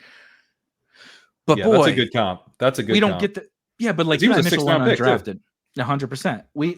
But we don't, and pretty productive. Both were productive in college, at smaller schools. My problem is, it's not the ceiling. You hit it. You hit the nail on the head. The ceiling is not priced in at all. Like not even close. But we certainly are not like giving him away for free in drafts either. No. So it is a total mind fuck figuring out what to do with him, because on one hand, I'm like, what are we like you said, Ty Chandler goes a little bit ahead. Tyler Algier goes behind. Chuba goes behind. That doesn't feel right. But also like you said, he could just be Eli Mitchell. He could just be whoever, we want to classify as that comp. Week 1 starter for the Chargers, or like you said, week 1, 1B back for the Chargers is absolutely within the range of outcomes. I don't even know how unlikely it is. I don't even know that it's that starter is unlikely, but like if he plays 30% of snaps in week 1 behind Gus, would I be surprised?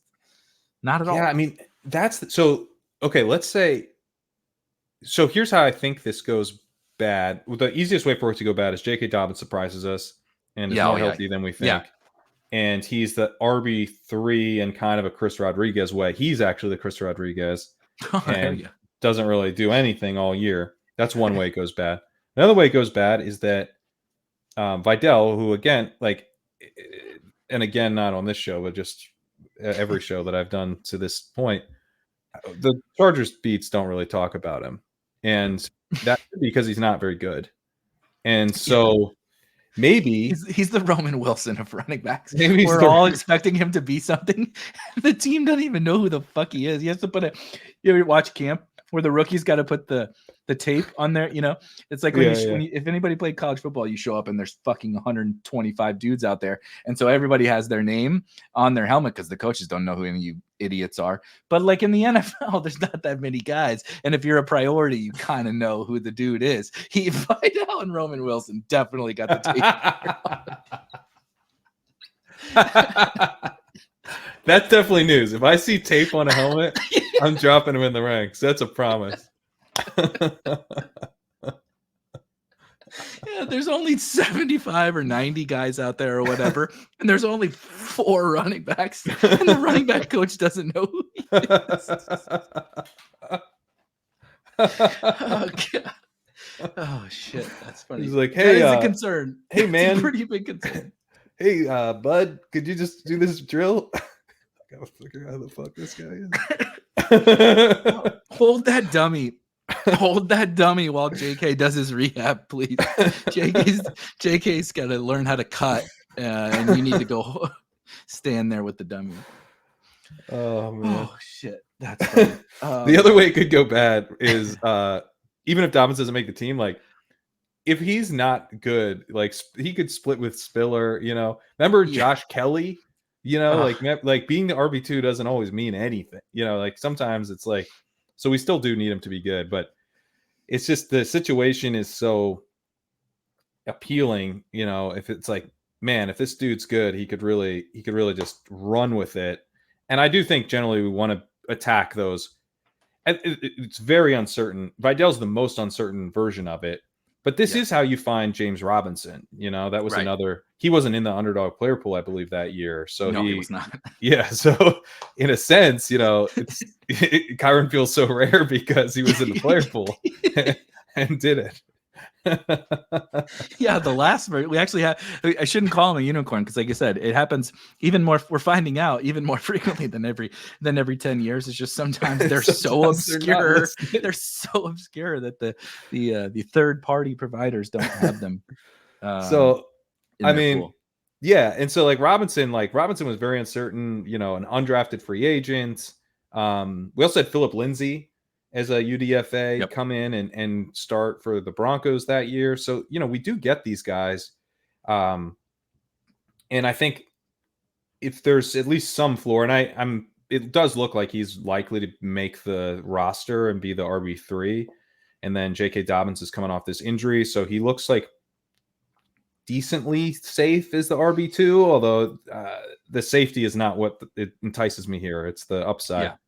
But Rico Dowdle would be the other guy here. Like, I guess, I don't know, maybe this is just, I'm now just saying players I like instead of training camp news, but Dowdle he's also kind of the Vidal. This is the top, this is like one of the top of my list I have a list of all these situations that I put up on, it's in the almanac on Spike Week, situations to monitor when training camps open up. There's two on the Cowboys, the running back situation and the wide receiver 3. Yeah. Yeah. And those are actually kind of interesting to compare because I'm taking Zeke a decent amount. I'm at like 10%, I think. And Dowdle's my second highest drafted running back at 21%. So I'm going not like crazy. I'm drafting a little flatter last year than I was this year than I was last year. But I honestly kind of wish I had more. I'm just like, okay, I'm getting the RB2 and maybe I'm getting the RB1. And that's my favorite bet. That's why I like Chandler so much. Like, I'm getting the RB2, and what if I'm getting the RB1? Not for the whole season, you know, maybe, but down the stretch, I'm getting the RB1 potentially. And with the Cowboys, it's in a good offense. Yep. So I would have I'm not gonna be able to look back at this season and feel like I did well if I didn't have the balls to draft Rico Dowdle. Like, just because I don't know if he's good, just because the only highlights on him on YouTube are a cut up of his Giants game, that's not a good enough reason to not draft this guy. This dude is in such a pristine spot to be like. I think I've talked about this a number of times, but the classic dynasty principle of like, how good do I need this player to be for it to be a win? And dynasty being a market-based game, you know, sometimes you don't need the player to be that good for him to gain trade value and he becomes a win for you. But best ball offers these situations too sometimes where it's like the bar is so low for what I need from Rico Dowdle. Like, Dowdle needs to be like a competent running back, right? Like, probably not even league average. Probably not even league average. Like, for real, like, I mean, I'm trying, like, who would he need to be? You know, he could be. I mean, if he was Devin Singletary. Yeah. If he was Devin Singletary level talent. Smash. If Devin Singletary was on the Cowboys, where the hell would he go? Right. Can you imagine? I mean, he already goes in the 10th on the fucking Giants, and everyone hates the Giants. Like, the Giants are like one of the most hated offenses in all of fantasy. Imagine if Devin Singletary was on the Cowboys. Like, yeah. If he's Chuba Hubbard or whatever. If he's Chuba Hubbard, if you get the Chuba Hubbard breakout, but on the Cowboys, like, holy crap. That's awesome. Home run. He can be Chuba Hubbard, and it's a home run. He needs to not be CEH, you know, Josh Kelly, Isaiah. He needs to not be that. He needs to be Chuba. Like you said, that's a good one. That's a really good one. How about year 4? He's a year 4 player, I believe. How about year 4 Miles Sanders? Can you do that? Because then we win all our leagues. That's all we need. Year 4 Miles Sanders. I mean, we don't need a particularly like explosive player. We need a guy who kind of hits his marks and earns trust over the course of the year. You know, we honestly need, it's a cross positional comparison, but like do what Jake Ferguson did last year. Earn more playing time over the course of the year and score some touchdowns in some important weeks. That would be amazing. It's just not, you don't need to be a superstar. I truly don't care if you're a superstar. I mean, I do actually care a lot, but it's fine. If you can't do that, it's fine. Just be good. be decent to good. And cost matters in how much we care if you're a lot. Superstar and situation, of course. So in this example, Zeke is Luke Schoonmaker. However, I think in this whole Zeke is Jason Witten, I think. We shouldn't disrespect Schoonmaker. He's the second round pick. He's Jason Witten coming out of the booth. Yes. He's current. Is Witten in the current booth? Day Jason Witten? Jason Witten did something. I don't know about in the something, booth. Yeah, he definitely. He certainly did something. He's not dead, but so let's hit a couple more because I do have got to run in 10 or so minutes. I want to bounce some of these off of you. This was actually really good conversation that has me thinking about a lot of shit. So Whitney was on Monday Night Football. Monday Night Football. That's right. Yeah, that's right. Okay. What's up with the tight ends? Greg Olsen, Jason Greg Witten, Olsen's pretty good. He's Tony Gonzalez. Yeah, Greg Olsen is the best in the biz, and fucking Tom Brady is ruining that for all of us. But anyway, so I really don't want to talk. I'll be totally honest with you about Jalen Tolbert and Jalen Brooks and whatever. I'm not drafting Tolbert at all. Tolbert not right now. I would consider something also that we kind of haven't talked about, but like, okay, so all this information is going to come in and we're going to learn things. What happens is the player pool gets thinned out. Right. So there's a lot of guys that we're drafting right now. Not that we're drafting, but we would consider draftable or even like fringe draftable. So in your top two, right, you rank 250 players on Underdog. 250 players don't go in every single draft, but you're right. We're talking about Rondale's like, well, I'm not taking Rondale in the last round if he doesn't make sense on this team. That means he's like somewhere in your top 250 or whatever, but he's just draftable on the right team. There's a lot of those guys, and some of them go well before the top two. I mean, Kamani Vidal could come out and they're like, no, we're actively looking for another veteran because, they bring in Herbert or whatever. Right. Like we're not expecting that, but he's a 6th round pick, dude. Those guys, he could get cut. Like we don't expect a lot of things in this game. There's a lot of things that we don't expect. Dude, 6th round picks get cut in their rookie year. Like he could get. I'm not expecting that, but he could get cut from this team. And like you said, they bring in P. Ryan or like you said, Herbert or whatever. If he tweaks his ankle and misses a bunch of training camp, he's going to the practice squad. If it happens, if the Kendre situation happens to Vidal, we're never going to see him again this season. We didn't see Kendre until week 18. But so it is the player pool is going to weed out. And so, right, like I'm not drafting Jalen. And because injuries are going to happen. Yeah. So much is going to change. It's going to feel like a different game. Like that when we're all drafting 12 teams at a time to pile in at the very end, it feels like a different game at that point than it does right now because players change. Remember, I mean, the Zamirs and the Isaiah Spillers and all those guys of the world go from 17th round picks to like 12th or 13th round picks, right? Like real fast because we lose not even so much about them, but we lose other players and we lose or just lose confidence in other players. So anyway, I'm not drafting those guys, but they could become the Rondale Moores of teams later when we get a little bit more information and the player pool weeds out. I want to ask you about the Bengals because Tyler Boyd is gone. They bring in Mike Gesicki. And not the running backs. We talked about Moss and Chase Brown a lot, but they draft Jermaine Burton. And like I said, they bring in Mike Gesicki, but that one does feel a little maybe more open than the market is giving it credit for in terms of Jermaine Burton and Mike Gesicki. As now the market's not like hammering those guys to some absurd extent, but we're pretty confident Jermaine Burton is the wide receiver 3. And I don't have a problem with I draft Jermaine Burton.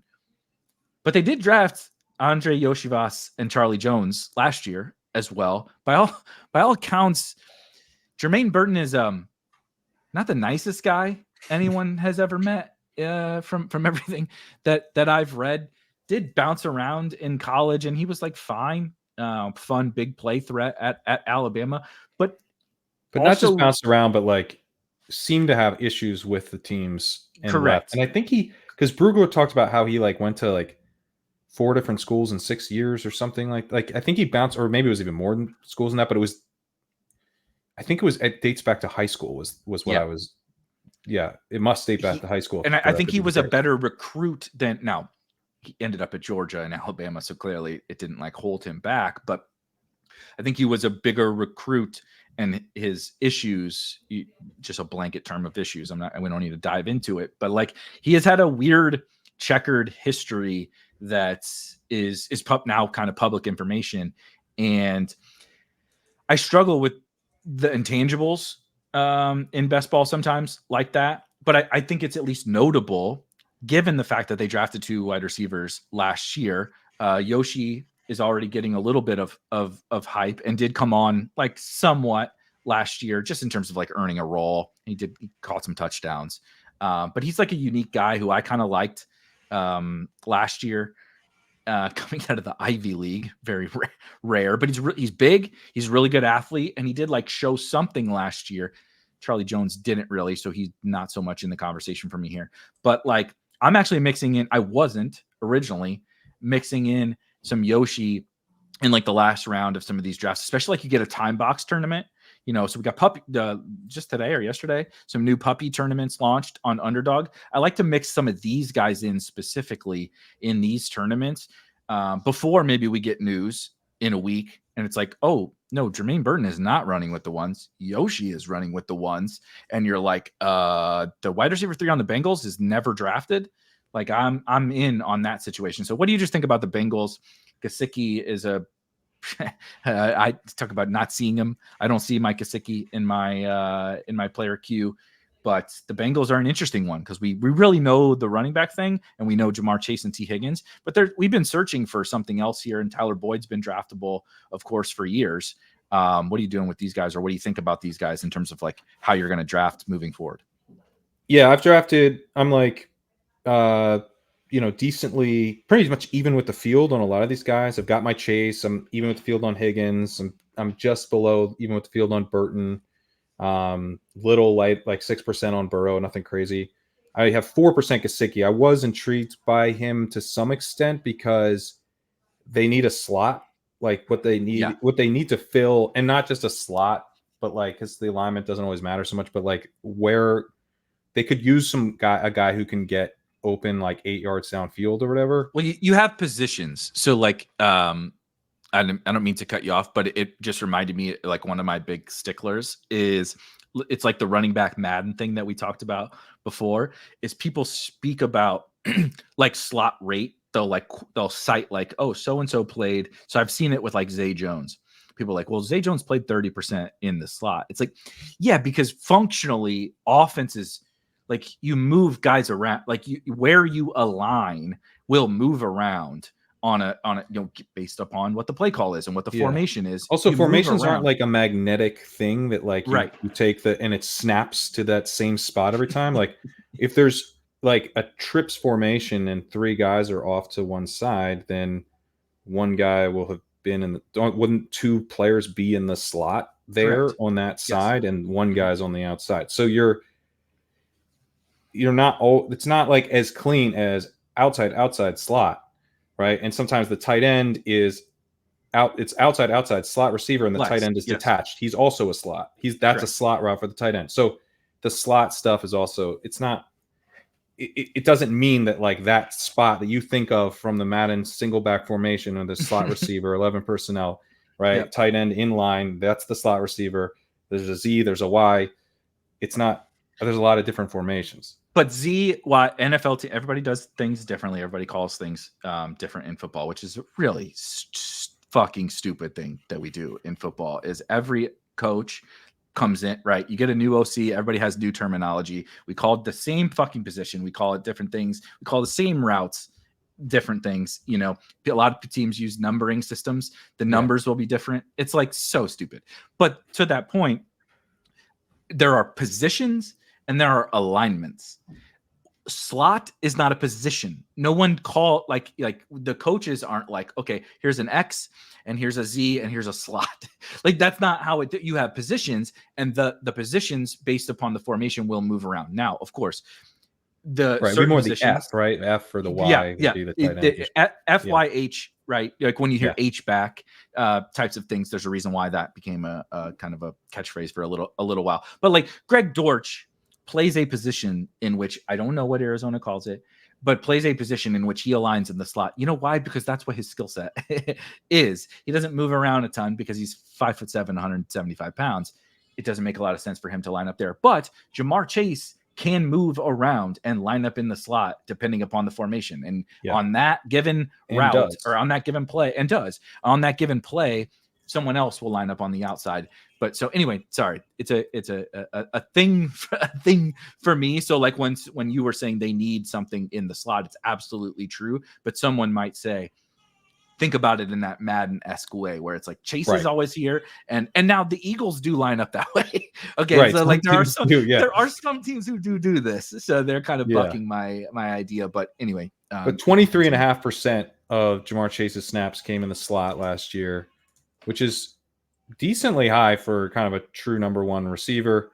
Yeah. T. Higgins, classic outside receiver, plays all of his snaps on the outside, except he played 17% of his snaps in the slot last year. So so it's not as clean as like, and also Mike Gesicki's slot snaps are often just tight end snaps that are slightly detached from the line. He's just not detached, or he's in the backfield a little bit or what, like he's not. Yeah. So anyway, but I was slightly intrigued by Gesicki because I'm like, they need, like, someone needs to help fill kind of over the middle, 6 to 10 yards downfield type of stuff, because that's sort of where Tyler Boyd was used a lot. Maybe Gesicki's that, but then the contract was so bad, and I'm like, this dude might be splitting time with like Drew Sample and stuff. I can't be drafted Mike Gesicki. So Eric All's taken over when he gets honestly he might. But that is a situation where if we get tight end news of like there's a clear-cut starter on the Bengals at tight end, I'm gonna chase that news for sure, big time. Because partly I do think that a tight end could be more utilized here than they have been in the past to help fill some of those Tyler Boyd style. Even if they're coming from inline routes, that doesn't matter so much. It's that they're kind of more intermediate targets over the middle. Tanner Hudson did it. Tanner Hudson, now in a bad way, like, but from a dude, like, go look at some, like, from target earning perspective, Tanner Hudson was like legit good. Now it didn't produce anything for fantasy, but they've been kind of craving that thing. Yeah. And they still don't have it, which is very, very possible. Or we just don't know who could possibly fill that yet. It hasn't been determined. So that's actually this is one of the biggest ones for me, actually. Yeah. I think the Bengals that I'm really looking forward to is like, what does the tight end room look like? What's the wide receivers outside of T and Chase? Because that it's not even just the wide receiver 3 or the tight end. Like, dude, guys get hurt. Jamar Chase and T Higgins go down. Wouldn't you want anybody else that's on the, like, Trenton Irwin had big games without these guys there. It's a good coaching staff. Even without Joe Burrow, they scored points. If you have Joe Burrow, that's even better. There's just a lot of juice to squeeze out of this type of situation. And really nobody's drafting anyone else besides the running backs, Chase and T. And I think especially like, so generally with tight ends, I'm open to like learning, like, you tell me who, guys, like you team get to decide who I draft. I tend to be pretty talent focused and stuff, but like, was Logan Thomas ever good? Or no, I tried to draft Cole Turner because I drafted Cole Turner last year because Logan Thomas sucks. So it's like, I don't care. Like, if you want to give 80% of the routes to anybody here, I'm into it. Let's pick though. It's up to you. You're the team. You get to decide. Please pick somebody and then let us know who it is. And especially if it's not Gesicki, who looks like he's the clear-cut starter there, I think we should really hit that tight end pretty hard because he's going to be really underdrafted for the tournament. We're talking about getting the Bengals starting tight end, and he's drafted in like 30% of drafts at most. Probably. Kyren was only drafted in like 25% of BBM drafts last year. Kyren fucking Williams. We might be talking about 15% of drafts. The Bengals starting tight end is drafted, and I want to make up a big part of that 15%. And then think about the time box tournament. So that's talking BBM, which is huge, right? Yeah. Like I got my BBM team got Kyren to the finals, and he was 15% owned, which is kind of crazy. It tells you how good he was, that he's only on 25% of teams and he's 15% owned in the final. Jesus Christ. Like that's but when we talk about these guys, it kind of understates how important he was. Like, but he had a 60% advance rate essentially. Yes. Like that is it sounds like, oh, it's no big deal. He was only 15%. It's like, no, he was 15%. He's like, no, it's actually the opposite. It's like, that is the dream. This guy was only on 25% of teams, and the 15% of the finals had him. That's how powerful he was. That such an absurd number of the teams that drafted Kyren Williams got this guy not only to the finals, but then he scored 3 touchdowns in the finals. He had 100 yards and 3 touchdowns. I was in the finals. After the Thursday game or the Saturday, after the Saturday game, I was like, all right, I have a path now, but I need Kyren to like score like 30. And I was like, cool, that's going to happen. So now I need like Geno. Exactly. It was like, great. Like he will do, like this dude will do that. So that's checked. And then Geno Smith. And then that's the part that didn't happen. When you're relying on Geno Smith, you're done. But we both had, I needed Metcalf and or JSN and Pickens. And let me tell you what, that we were close. That game got close to like a lot more fantasy points. Carroll fought that so hard. Oh, Pete Carroll bet against our teams. There's a secondary market for best ball final. Fareed may have sold a piece of his team to Pete Carroll. Yeah, 100%. Pickens got tripped up on the Steelers went threw it on 3rd down on like one of their last plays to end the game, and they threw it to Pickens, and he got tripped, and he almost scored another touchdown. But anyway, I'm not salty about it. Yeah, that's not stuck in your brain. Just a few $100,000 difference. I want to ask about a couple more of the tight end rooms, because I agree. I actually think it's one of the more under-discussed parts of the whole training camp cycle, where we're constantly talking about the before we do, would you draft Charlie Jones if he's the clear slot? I think it's legit possible we wake up in a week and they're like, Charlie Jones is the starting slot on the Bengals, and I'm going to draft the shit out of him. I would draft Charlie Jones. Yeah. He was awesome at Purdue. He's a weird prospect. Old, not super athletic. Came from a smaller school where he wasn't very good, and all of a sudden he's the new Rondale Moore at Purdue. It was bizarre. Hunter Renfro, Hacker, the CTO of Spike Week, we do what we call a lab every Tuesday, where there's just like a bunch of the total sickos in the Discord just like hop on a Zoom, and it's kind of like a happy hour bullshit, like riff on whatever's top of mind. Anybody can speak up and we talk. And that's what he used. It's the second time in 3 days I've heard Hunter Renfro mentioned, so it tells you about how disgusting we all are in this space. But he mentioned that like the late wide receivers can just be Hunter Renfro and be monster hits. Yeah. And so like both of you saying that is like weird and funny, but also a good like reference to be like, yeah, if Charlie Jones is Hunter Renfro, like, dude, that's a fucking home run. Like that is a home. Yeah. It seems like Hunter Renfro, these guys are clowning on Darnell Mooney, but like, no, like Hunter Renfro is an absolute home run, especially on the Bengals if he's an 18th round. And part of it is like, you're more likely to find Darnell Mooney when he's in his second year. Like Darnell Mooney's most likely to do the Darnell Mooney year that we like. Like DJ wasn't the good Darnell Mooney year in his second year with the. It was in his second year, yeah. Yeah. So that's like if you're looking for Darnell Mooney, drafting Darnell Mooney might not be the best way to find it. If you're looking for DJ Chark, drafting DJ Chark is probably not the best way to find it. That's really good. That's really good and so true. Sadly, but we do chase. Our good friend Rich Rebar, aka Lord Reeves, coined one of my favorite phrases ever in all of fantasy football, but he calls it skate to where the puck is going, which is a hockey reference, obviously, with the puck. But when you play hockey, you don't just chase it, right? The little kids, it's like watching a little kid's soccer game. The little all 20 people out there are just chasing after the ball. And you want to go to where it's going. And like, that's sad. It's kind of sad, but also true that in fantasy football, we are a lot of the little kids chasing the little soccer ball around, DeMarcus Robinson. It's like, there's that Puka over there, but I'm fucking running after Van Jefferson, buddy. Like, let me tell you what, that looks a lot more appealing. Okay. I do want to ask about a couple of these tight end rooms. It is, I think, part of the lack of, you'll hear frequently, the late tight ends are not as good this year.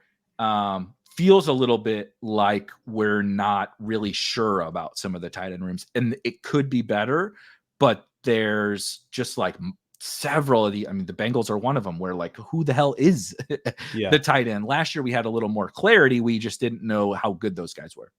So a couple that jump out to me, the Giants, after Darren Waller retired, the Rams signing Colby Parkinson, Davis Allen is still there, and Tyler Higbee is returning, maybe eventually returning from a serious injury. And I feel like this one we've been talking about, pretending to skate to where the puck is going. The Indianapolis Colts. Yeah. We've been thinking that we're skating to where the puck is going, and really where the puck is going is fucking up in the stands with the Colts, because there's been nothing useful about any of these guys. What do you think about those rooms, and is there anything that could happen, when we get to camp here, that would make you draft any of those guys? What was the first one? It was the Rams, Giants. the Colts, Giants, right. Rams, Colts. Yeah, I think so. With tight ends, and we just did a ADP chasing where we went through a lot of the late round tight ends, and it's tough. I haven't watched. I apologize if I'm making you recap. No. It's but I just, there was a lot of this despair in that episode, which is why I bring it up. And it's tough, like where, I think the baseline assumption for a lot of tight end rooms should not be that someone emerges as the clear-cut tight end one, because that's not how a lot of teams play it when they don't have that guy. And they're perfectly fine kind of bringing in a group of guys to kind of do tight end by committee, do something like what we saw with the Broncos last year, do something like what we saw for a number of years with the Texans, where they had like Akins and Pharaoh Brown, and like it was all just a rotation. Do something like we got with the Browns, where they did it with Njoku for some reason, but they also were using Hunter Bryant and Austin Hooper. Like we get like what the Seahawks did last year with Fant and Disley and all that, what the Chargers probably do this year. We've been praying for Fant for so many years because and losing because of exactly what you're talking about. Yeah. So the Giants would probably be the most like and now I am open to new information with all of these situations. Let me make that part clear. Like if I hear otherwise, I'm definitely open to changing these opinions quickly. But the Giants would be the one that kind of most feels like it's going to be kind of a muddled, committee of guys, and, I do the walkthrough every year. I preview the games and I'm looking at route rates and stuff. And I learn a lot of names every year at tight end. That's because it's like, who's this dude running 25% of the routes? I'd never heard of this guy. That's like, you're always, and so the Giants would be kind of a candidate for that. I think they have some tight end 3. I'm forgetting who it is. So it's not even just Theo Johnson and Daniel Bellinger, but Bellinger's like a classic. Like he's been out there enough. He's run enough routes where he's probably not anything for our They have purposes. Stoll and Manhurts. They have Manhurts. That's who I was. They have 2. They have 3, if we include Bellinger, of the typical, like you said, how the hell is he running these routes? It's because he's there to block. His whole job is there to block. He happens to be in on a pass play and run a route. Theo is the thing that stands out amongst all these guys. Like they have clearly made their intent known with those 3 other guys in terms of what they'll suffer through at the tight end position. Yeah. The Panthers, by the way, another one of these teams like Greg Olsen Tremble, leaves. Ian Thomas. They basically haven't had a tight end since. Tight end's a weird position where there's like, you're looking for a guy who can consolidate snaps, be trusted all the time, and then be a good enough receiver to matter. Because otherwise, before that, you kind of just being like Kate Otten, which is still useful. Like, that's still good, right? But then you're really hoping for Jake Ferguson. He's useful because these other rooms exist. Because he can take all the routes. Exactly. They trust. He's not a special player, but he's not in this Bellinger, Manhurts, Theo Johnson mess, right? Or Brevin Jordan Akins mess.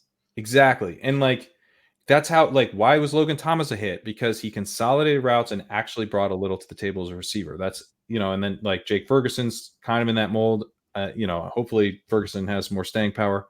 It's actually an okay pick. But, you get like, what you really, really want is the dudes who are flashing superstar potential. But those guys almost always are expensive. The best you can do is really draft Bowers, who we haven't seen anything from yet. But so you're betting on profile. But the guys who really flash pretty quickly get priced up because drafters, I think, correctly understand that a guy who can play receiver at the tight end position is rare, and we should to some extent should chase that, and we should definitely be taking the guys who have proven they can do it over multiple seasons. But like, if you get Bellinger like consolidating the routes, we know that he's not going to be very good. Like, his yards per out run's been horrible. But then I'm looking like Theo Johnson. Like, Theo Johnson was a very spotty prospect. Kind of had some intrigue as like kind of a seam stretcher, maybe. He's very athletic, but his RAS is kind of identical to Bellinger's. It's not like he's this athleticism advantage over the guy in front of him, and he's got a real experience disadvantage. So I'm skeptical that he displaces him. That one just seems like kind of very muddled. Honestly, all of these seem very muddled to me. Like, because Higbee comes back at the end of the season on the Rams. Can Parkinson though just be good enough, consolidate now for the first stretch, but be good enough that it keeps Tyler Higbee on the bench to where we would want him? I know there's risk. Higbee had a really we bad don't like injury. the late season. We don't like the late season risk. Yeah, but if he plays well enough, and maybe Higbee just isn't really, right or whatever, I could see Parkinson becoming the new Higbee, and Higbee has had fantasy usefulness. I remember the year where Higbee's been went absolutely nuts down the stretch. What was that 3 years ago or something like that? Went absolutely nuclear. No, this was down like the stretch 5 years ago, dude. This is the God. We're getting old. All the years are blending together. But I'll never forget this. I'll never forget that Tyler Higbee stretch, because I'm not throwing anybody under the bus, but it's a cautionary tale of chasing. Sorry, DeMarcus Robinson, also on the Rams, of chasing the late season little mini surge that you're like, look, I'm guilty of this. Shout out Gabe Davis, but like the late season surge where you're like, this is the thing now. He's going to carry it over from the end of the year to this year. It's like, no, the results can just really be variance. And Tyler Higbee is like one of the shining examples of that. But he did also prove the value of, the Rams are that Madden offense. Like, I joked about all the other, and we've joked about these muddled tight end rooms and the fact that running backs don't play every snap and wide receivers rotate. Not with the Rams, buddy. Not with the Rams. And so if you are the every snap tight end for the Rams, you're probably going to score some fantasy points. So Parkinson's like maybe the most interesting in the group to me. Yeah. I'm kind of waiting on news for Parkinson, because I get that the thesis there, but like Davis Allen wasn't terrible last year. They seem to feel like he was okay for them. I know they bring in Parkinson to get pretty good money. The contract definitely is like $16 million guaranteed. Yeah. Whew, buddy. Yeah. No, that I guess I'm like, with Parkinson, maybe I should just take him a little, but like, I don't know. I'm like, it's the late season.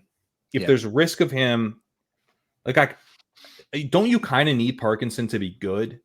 Yes. Like, and that I hate that I have to make that bet in the 18th round. Like, no one thinks any of these guys are good, or they wouldn't go in the 18th round. So Right. I need you to be good. I kind of think he needs to be good because Higbee is that guy for the Rams. He's the guy they've trusted in that role over a number of seasons. They had Gerald Everett and Tyler Higbee. They gave Higbee a contract extension. Drafted Gerald Everett in the second round. Yeah, he took that job. Mm-hmm. So, he's never been a star for fantasy, but he is someone that they clearly trust. Does he need to be at 100% health to get his job back? Maybe not, if Parkinson isn't good. So that's the thing with, I want to see, but if we get the training camp drumbeat on Parkinson, I'm in. I'm definitely not like in, but like I wasn't that in on Luke Musgrave last year because I was like, what if Tucker Kraft is the guy? They got the same draft capital. They're pretty equivalent prospects. But the drumbeat came through, and I was like, yeah, okay, I'm going to take Musgrave. He's the clear starting tight end. That's kind of what I'm looking. I'm looking a little bit for that. Like if we get a Musgrave style, nope, it's Parkinson. I'm not going to fight that. Makes total sense. All right, 2 quick ones, and then I got to get out of here. Packers wide receivers are fascinating to me. We've clearly put a ranking of them as a market in terms of how we value all of them. Jaden Reed, Christian Watson, Romeo Doubs, Dontavian Wicks, Bo Melton undrafted.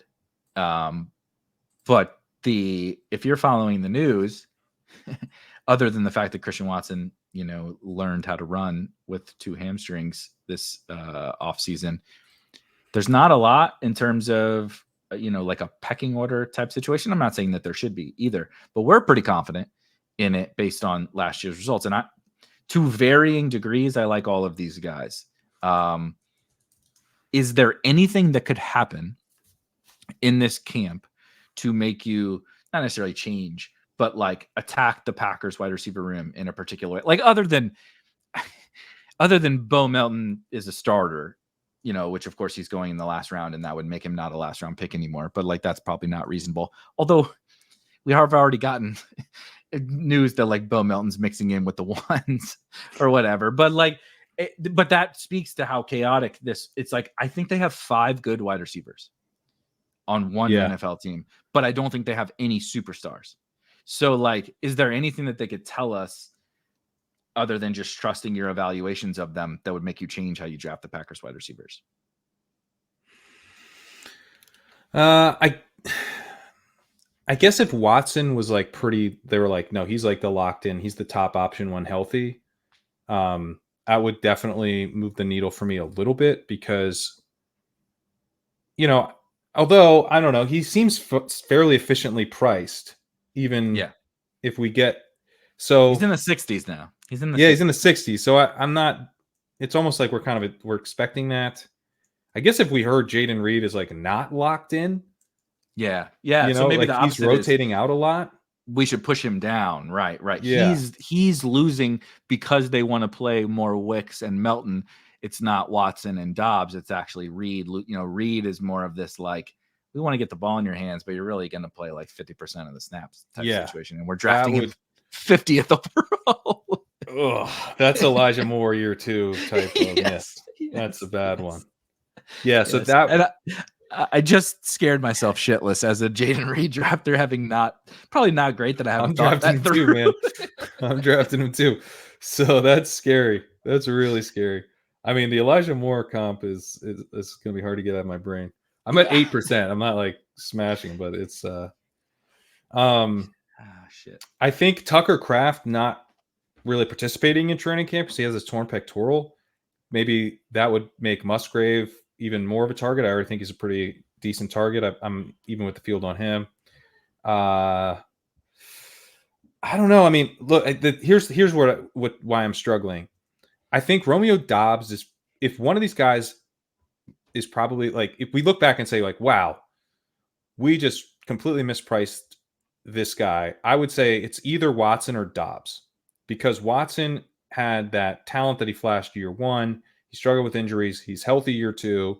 He's got the draft capital. He's got Rodgers, the athleticism with Rodgers. Rodgers. Yeah.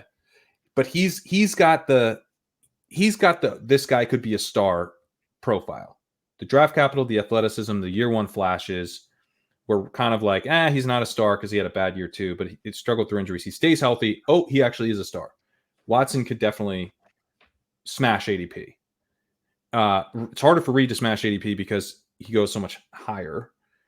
Dobbs, I think, could smash ADP because he's just a starting outside wide receiver on the Packers, and he's pretty good. He's not amazing, but he's pretty good. Outside the top 100. Yes, outside the top 100, and we get like the Michael Gallup year 2 kind of like, just like they're like a super solid X receiver on a good offense, and maybe Watson doesn't stay healthy the whole way, and none of these guys really step up. But does that mean that like if Dobbs is like looking good in training camp, then I'm going to take him in like the 80s? Like, no. Yeah. Like maybe I would attack him more aggressively, like before the rise. You might say before the rise, because or the very beginning of the rise. Right. Just like, okay, let's get a little bit because it's possible he is. I mean, yeah, I kind of forgot how good Michael Gallup was in his second year, and he had a good year. 14 games, he had 1,100 yards and 6 touchdowns, and we've been drafting him for a long time. This is a very Darnell Mooney-esque profile, by the way, except actually much better in that second year. But we're chasing that waterfall with Michael Gallup. But I like that take. I like that take a lot. There's a lot of things about this current year market that are like weird and fascinating. And the Packers wide receiver, Mina Kimes. Are you in on Wicks now still? Sorry, what were you saying about Mina Kimes? Yeah. I'm still in on Wicks, but I was drafting him a bunch at the start at a little bit cheaper price, and I liked him at the cheaper price. And now, I think I might have like, I should have just looked, but I think I have like 6% Wicks, and I think I had like it was like wide receiver. It was like wide, 6%. You knew ball. I have 6%. I know. I have 6% Wicks. If you're curious, I'm way under on Wicks now. My average ADP is 140. So you can. Okay. Nice. So I both know ball and know fantasy market. Thank you very much. Yeah, yeah.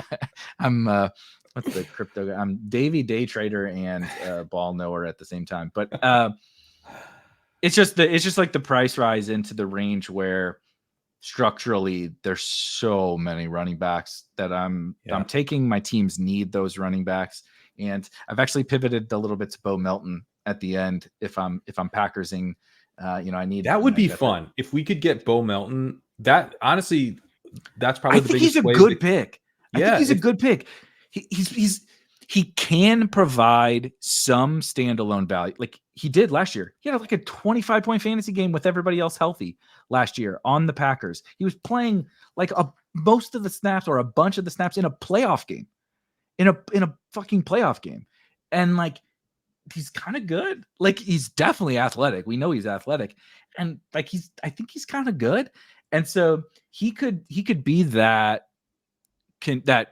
late wide receiver that's like we keep searching for fucking Darnell Mooney and Van Jefferson and all that. It's like, why don't you draft the guy who's definitely going to play on the Packers? He's just going to play less snaps than Darnell Mooney is going to play. But guess what? He's so much more efficient. You're going to get the same fantasy production as Darnell Mooney on 40% of the snaps. And what happens when Romeo Doubs or Dontavian Wicks or Christian Watson get hurt? Or Bo Melton is just a fucking star? What happens when that, you have so many outs to a guy like Bo Melton being a smash, and you have like no outs to the DeMarcus Robinsons and the Darnell Mooney's being a smash. So I'm taking Bo Melton. You get to the 20, dude, drafters and DraftKings, go look at the wide receivers in the 20th round and tell me who you like better than Bo Melton. So he's a priority for me there, and I'm mixing him in on underdog in the 18th round. DraftKings is like a dystopian future when you get to the 20th round. Like it is, there's like waste, there's like tumbleweeds, and like it's crazy, man. It's like it's Avengers Endgame after Thanos snapped his fingers. And it's just like bombed out buildings, and you're like looking in there like, any players? No, I wish I didn't look in there. Thanos used the stones to destroy the stones, and you're in the 20th round, and you're like, what the fuck, man? Like Darnell Mooney was gone 7 rounds ago, and these are the wide receivers I have. Ryan The Last of Flournoy. Us was actually about the 20th round of draft games. Yes. 100%. All right, I do got to get out of here. I like the Melton take. I'm in on it. I think I hadn't really been thinking about him as like all that viable as like a wide receiver 5, but you're right. It's like chaotic. He might be good. He flashed.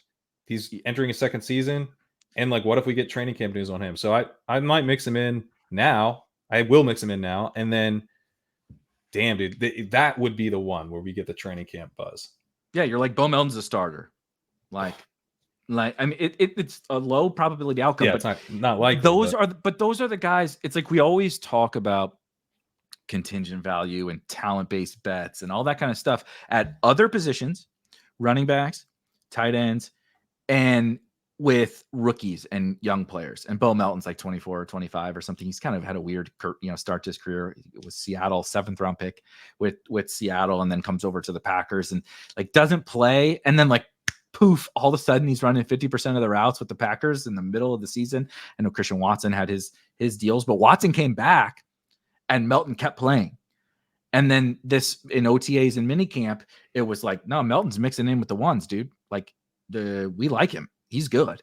What I think is going to happen is the most likely scenario is this huge rotation, this jumbled mess amongst the 5 wide receivers. But who does that benefit the most at cost? Right. The cheapest one. The cheapest guy.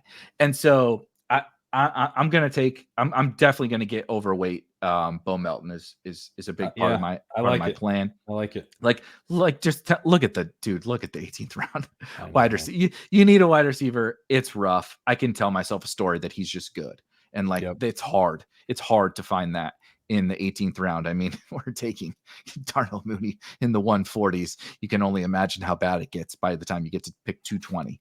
In these drafts, but we got to get out of here. Anything that you got coming up? I think maybe next week we'll kind of continue this camp. We'll have kicked off. We'll actually have stuff. Yeah, we might actually have some of these specific stop talking about news and subjects. Theoretical. Theoretical news that we've talked about for 3 months. We can actually talk about some real news. But anything you got over at Leg Up coming up? I've been like working on 3 articles like simultaneously, and so none of them have been actually published. So I'm gonna try to get one of those out early next week.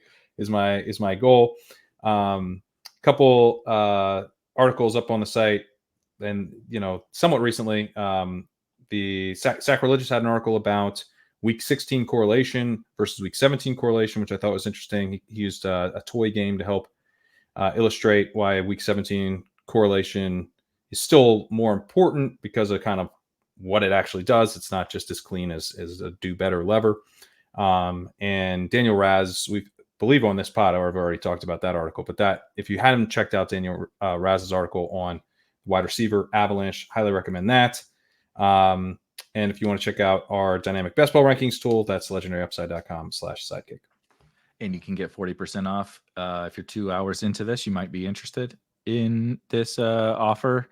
40% off of Spike Week with code LEGUP if you are a Legendary Upside subscriber. And I don't think that there is a more powerful combination, more than just the content and the tools, but the Sidekick with the Draft Hacker is like fucking unbelievable. Like it's peanut butter and jelly, man. There hasn't ever been a more perfect combination of technology to help you become a better best ball drafter. So you can get 40% off of Spike Week if you purchase the Sidekick already. And I highly recommend it. We'll be back next week. And as Daniel said, and as they said on the wire, the price of the brick has gone up. And I imagine the brick is going to be various different players that we'll be discussing next week on this show when the price starts to rise.